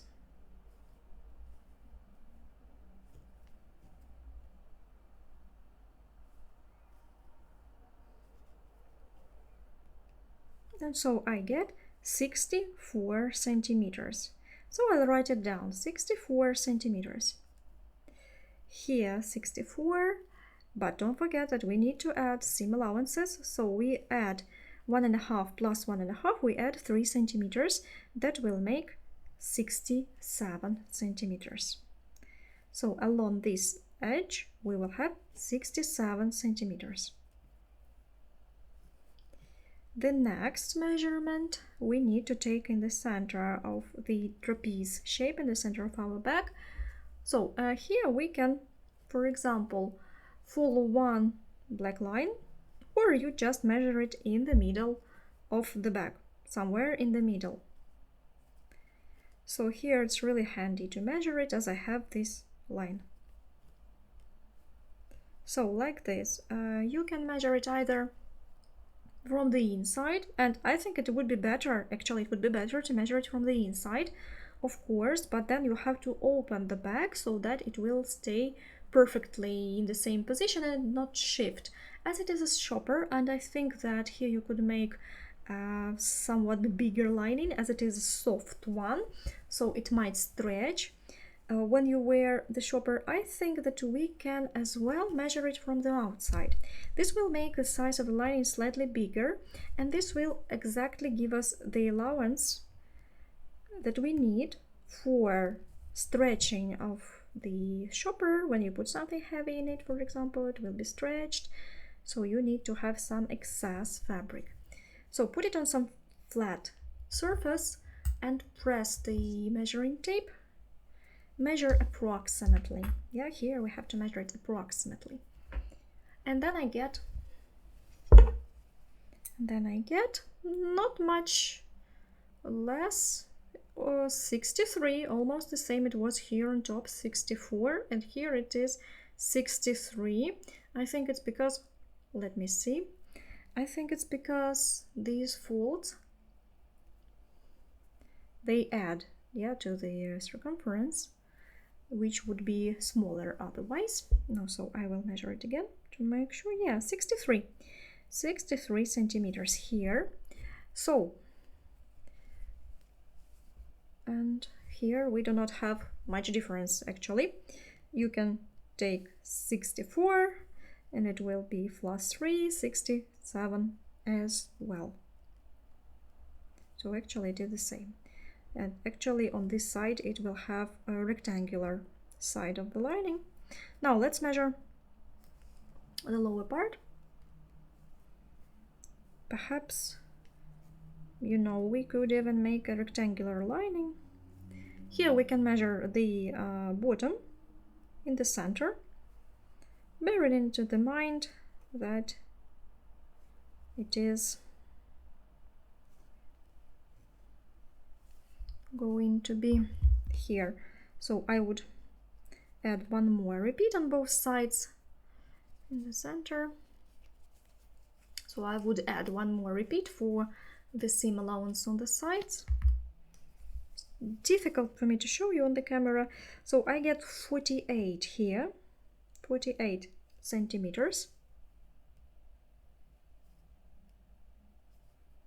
So it means that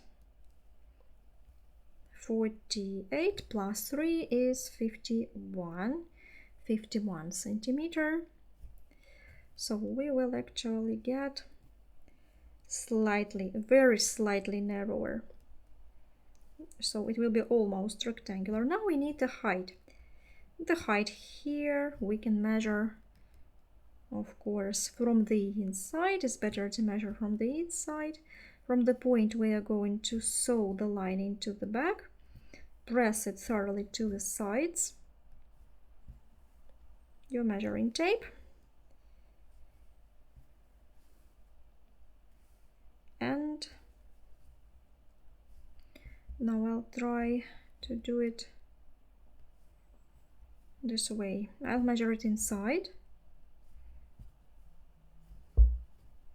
So here, look attentively. We go along the whole perimeter, so we go down towards the bottom, along the bottom, and then go up. Why do I do this? I do this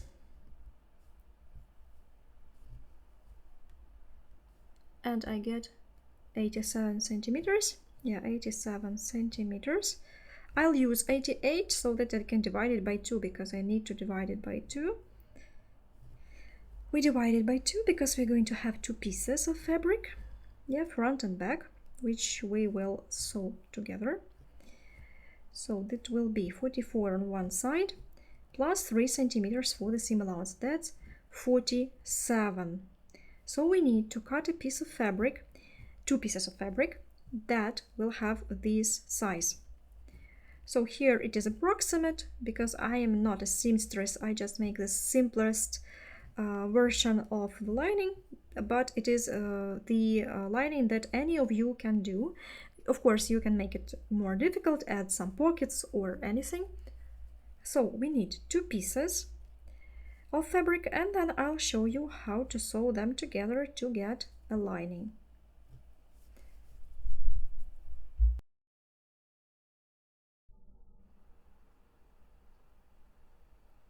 So I take the lining. I have already cut the pieces that I need. Here I have a little narrowing towards the upper part, and here I have made like a rectangle that narrows a little bit towards the upper part.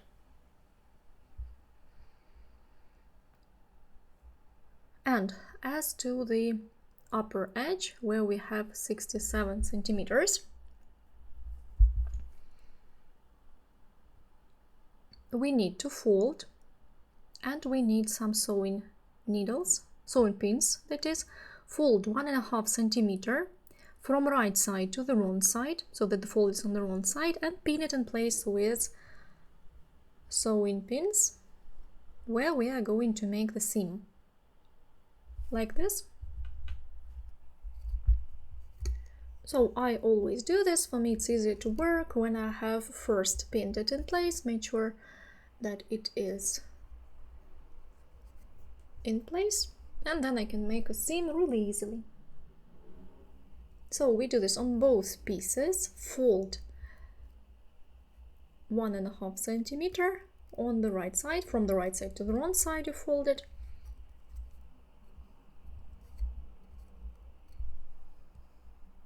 Then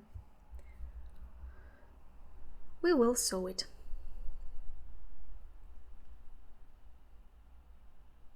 So I have made these 2 folds, and now I need to make 2 seams on each separately. If you have a tag and you want to attach this tag on the lining, at once find the center of one of the pieces, and then we will go sewing the sides, the bottom, and then I'll show you how we will shape the bottom so it has the same shape as the bottom of the bag. So make those two seams on top of the lining, and then I'll show you how we work next. So I have already sewn these two seams, I have sewn my label. Now we need to put it right side to the right side, wrong side now facing you.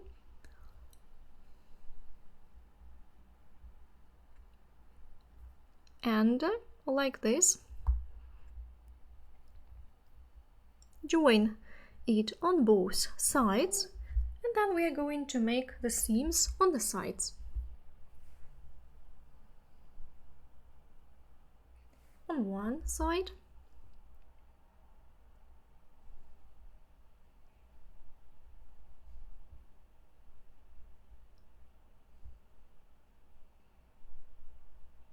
and so till the end. One side, and then turn it likewise on the other side.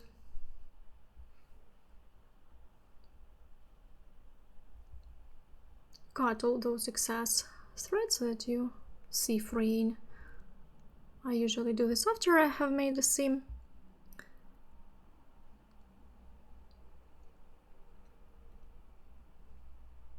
So make those two seams on the sides.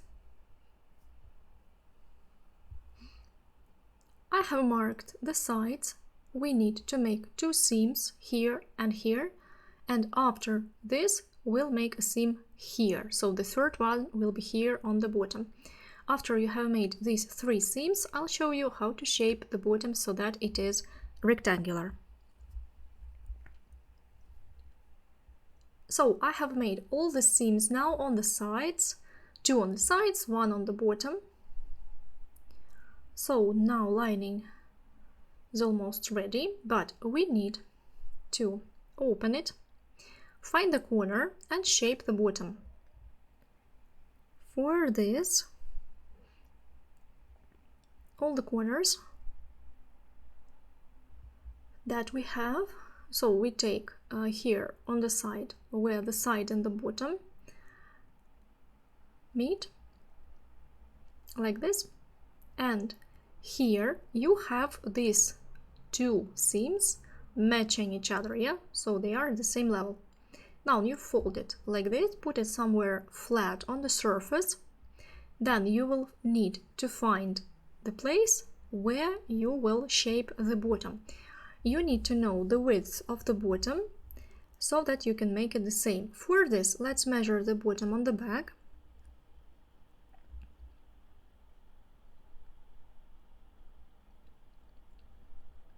So I have 17 centimeters. That's together with the trimming and all. So these 17 centimeters I need to transfer to my lining. So I'll take this corner, which has the same sides, even triangle, and now we need to find the place where it will be 17 centimeters. So bearing in mind that this seam will be right in the middle. So take some pins so that you can show this place, mark this place. So here along this line I will have to make a seam to shape the bottom. Again, check to make sure that it is 17 and the line is in the middle.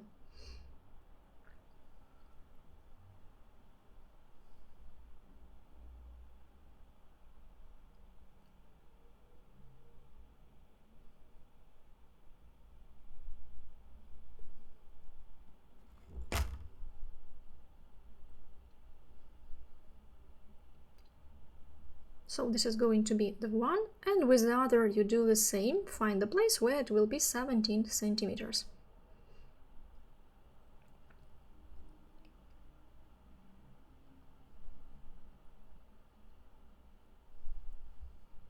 So make these two seams.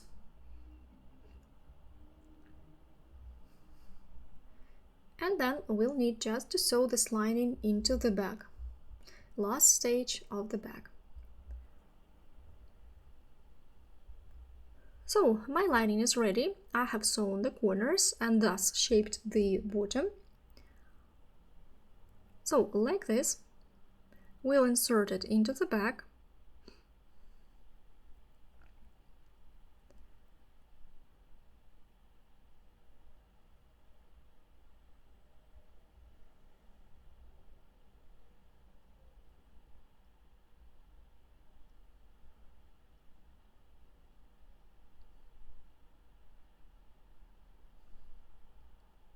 As this shopper is very soft, I think that there will be sense in first pinning it into place and then sewing it. I think that it will not shift. It will be much easier for you to sew. If you have a tag, you first need to place it on the back side of the bag, right in the center, between the handles.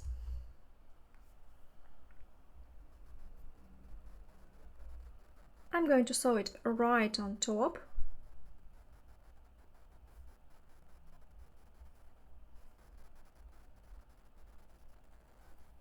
Somewhere here.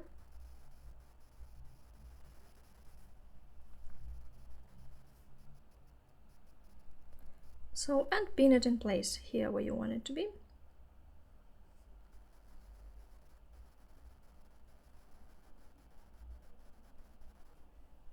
So like this, you go on pinning it.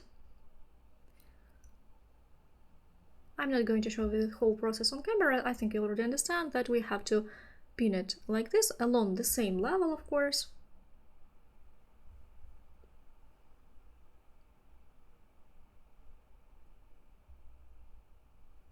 Spread the fabric evenly so that it has no folds.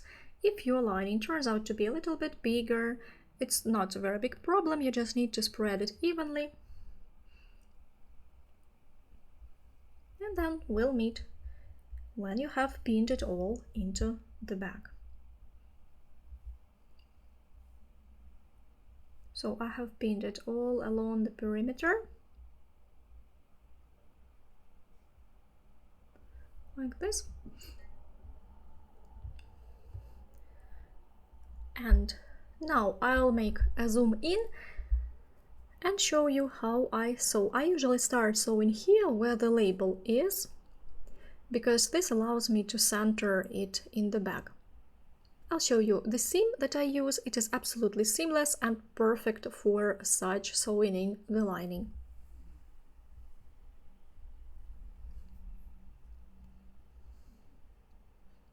So let's start here. I take some thread in matching color and sewing needle. It will not be visible, so it's better to take a matching color, but it doesn't matter, it won't be visible. So first we need to fix it into the knitted base here.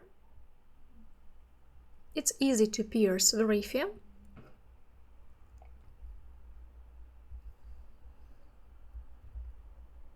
So here you have several options. Either you can fix it with a loop, or you can fix it with a knot.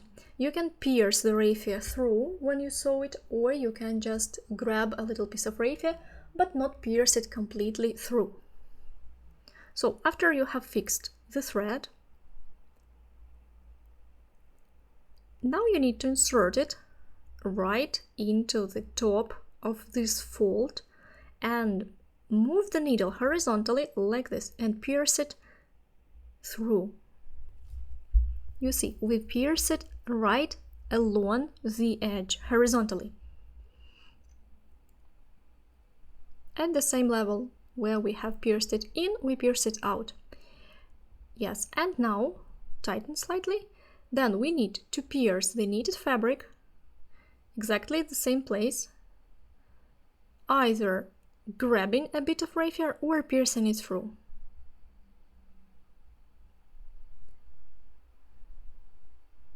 And then again you make a stitch here on the fabric right into the top of the fabric.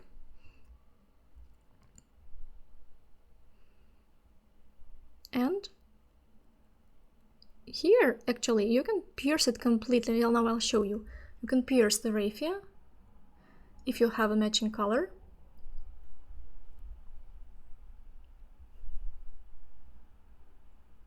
Here, you see I have pierced the raffia through completely. And then you need to insert it into the same opening on the outside. But here you shift it and make a stitch 5-7 millimeters further. So you make a diagonal piercing like this, so that on the right side you won't be able to see it at all. And then again, inside the fold,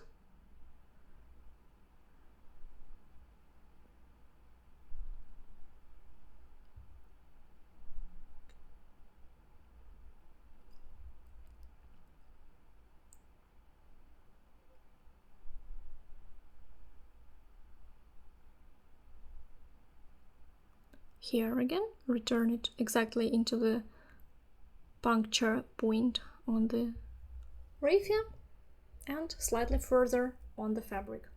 And like this. So like this, you need to sew it all along the perimeter, making small stitches. Here you see it is absolutely seamless way to sew in the raffia, the lining into the raffia. So go on working like this till you come to the point where we have started. Now I have sewn in all the lining. Here you see all along the perimeter. It's absolutely seamless and a wonderful way to sew in the lining. Have a look. Can't see it at all. It's all nice and straight and really neat. And actually that's it. That was the finishing touch. Our Sicilia bag is ready. So it turns out to be such gorgeous, textured, bright and really huge, exactly what you need for the summer holiday season. It has strong handles and a lot of volume, but at the same time it remains stylish. You can make it in different colors. I hope that you enjoyed making this bag, and I hope that you are satisfied with the result when you have made your bags. Thank you for choosing my master classes, and this was Oksana Rudko and my brand La Accessory. See you, bye!